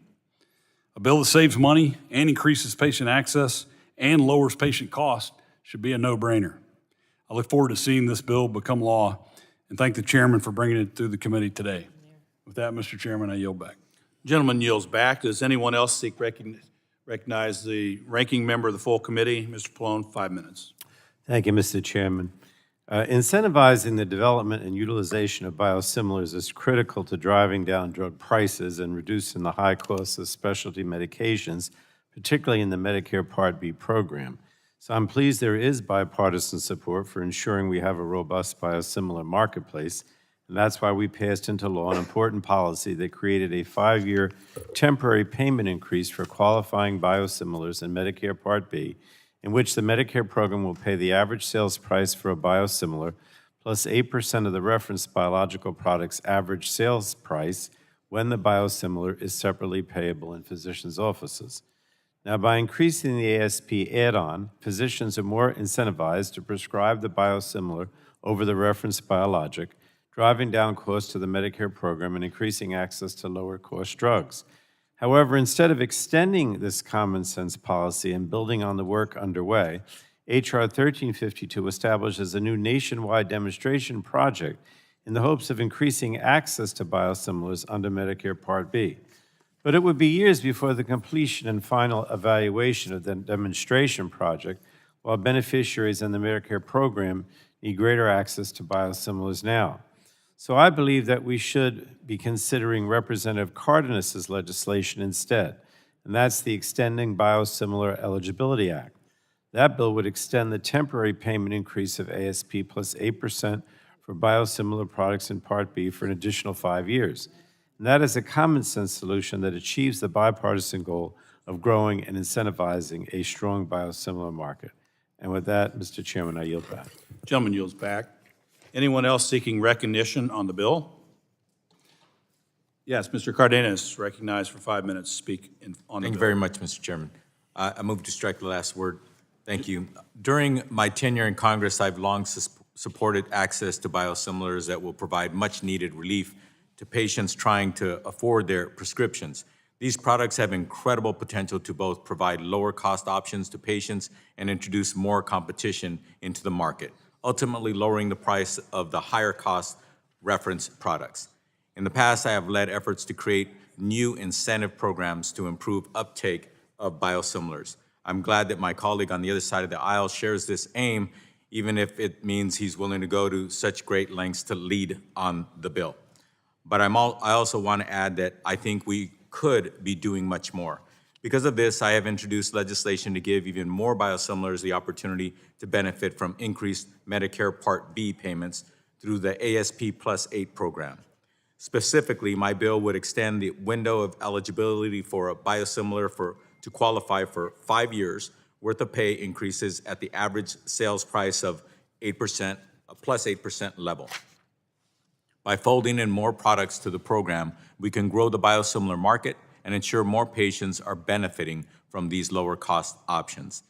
If we share this priority of improving access to biosimilars and incentivizing growth in the market, we should look at a fuller suite of policy options. I hope that I can work with my Republican colleagues to come to an agreement on this type of policy. Let's not forget what this is all about, lowering drug costs for hardworking families and making impossible decisions between affording medications and other necessities a thing of the past. With that, I thank you and I yield back. Gentleman yields back. Anyone else seeking recognition? Seeing none. Any bipartisan amendments to the bill? Seeing none. Are there any amendments to the bill? Seeing none. The question now occurs on forwarding H.R. 1352 to the full committee. All those in favor say aye. Aye. All those opposed say no. The ayes have it, and the bill is agreed to and forwarded to the full committee. Without objection, staff is authorized to make technical and conforming changes to the legislation approved by the subcommittee today. So ordered. Without objection, the subcommittee stands adjourned. Happy Thanksgiving, everyone.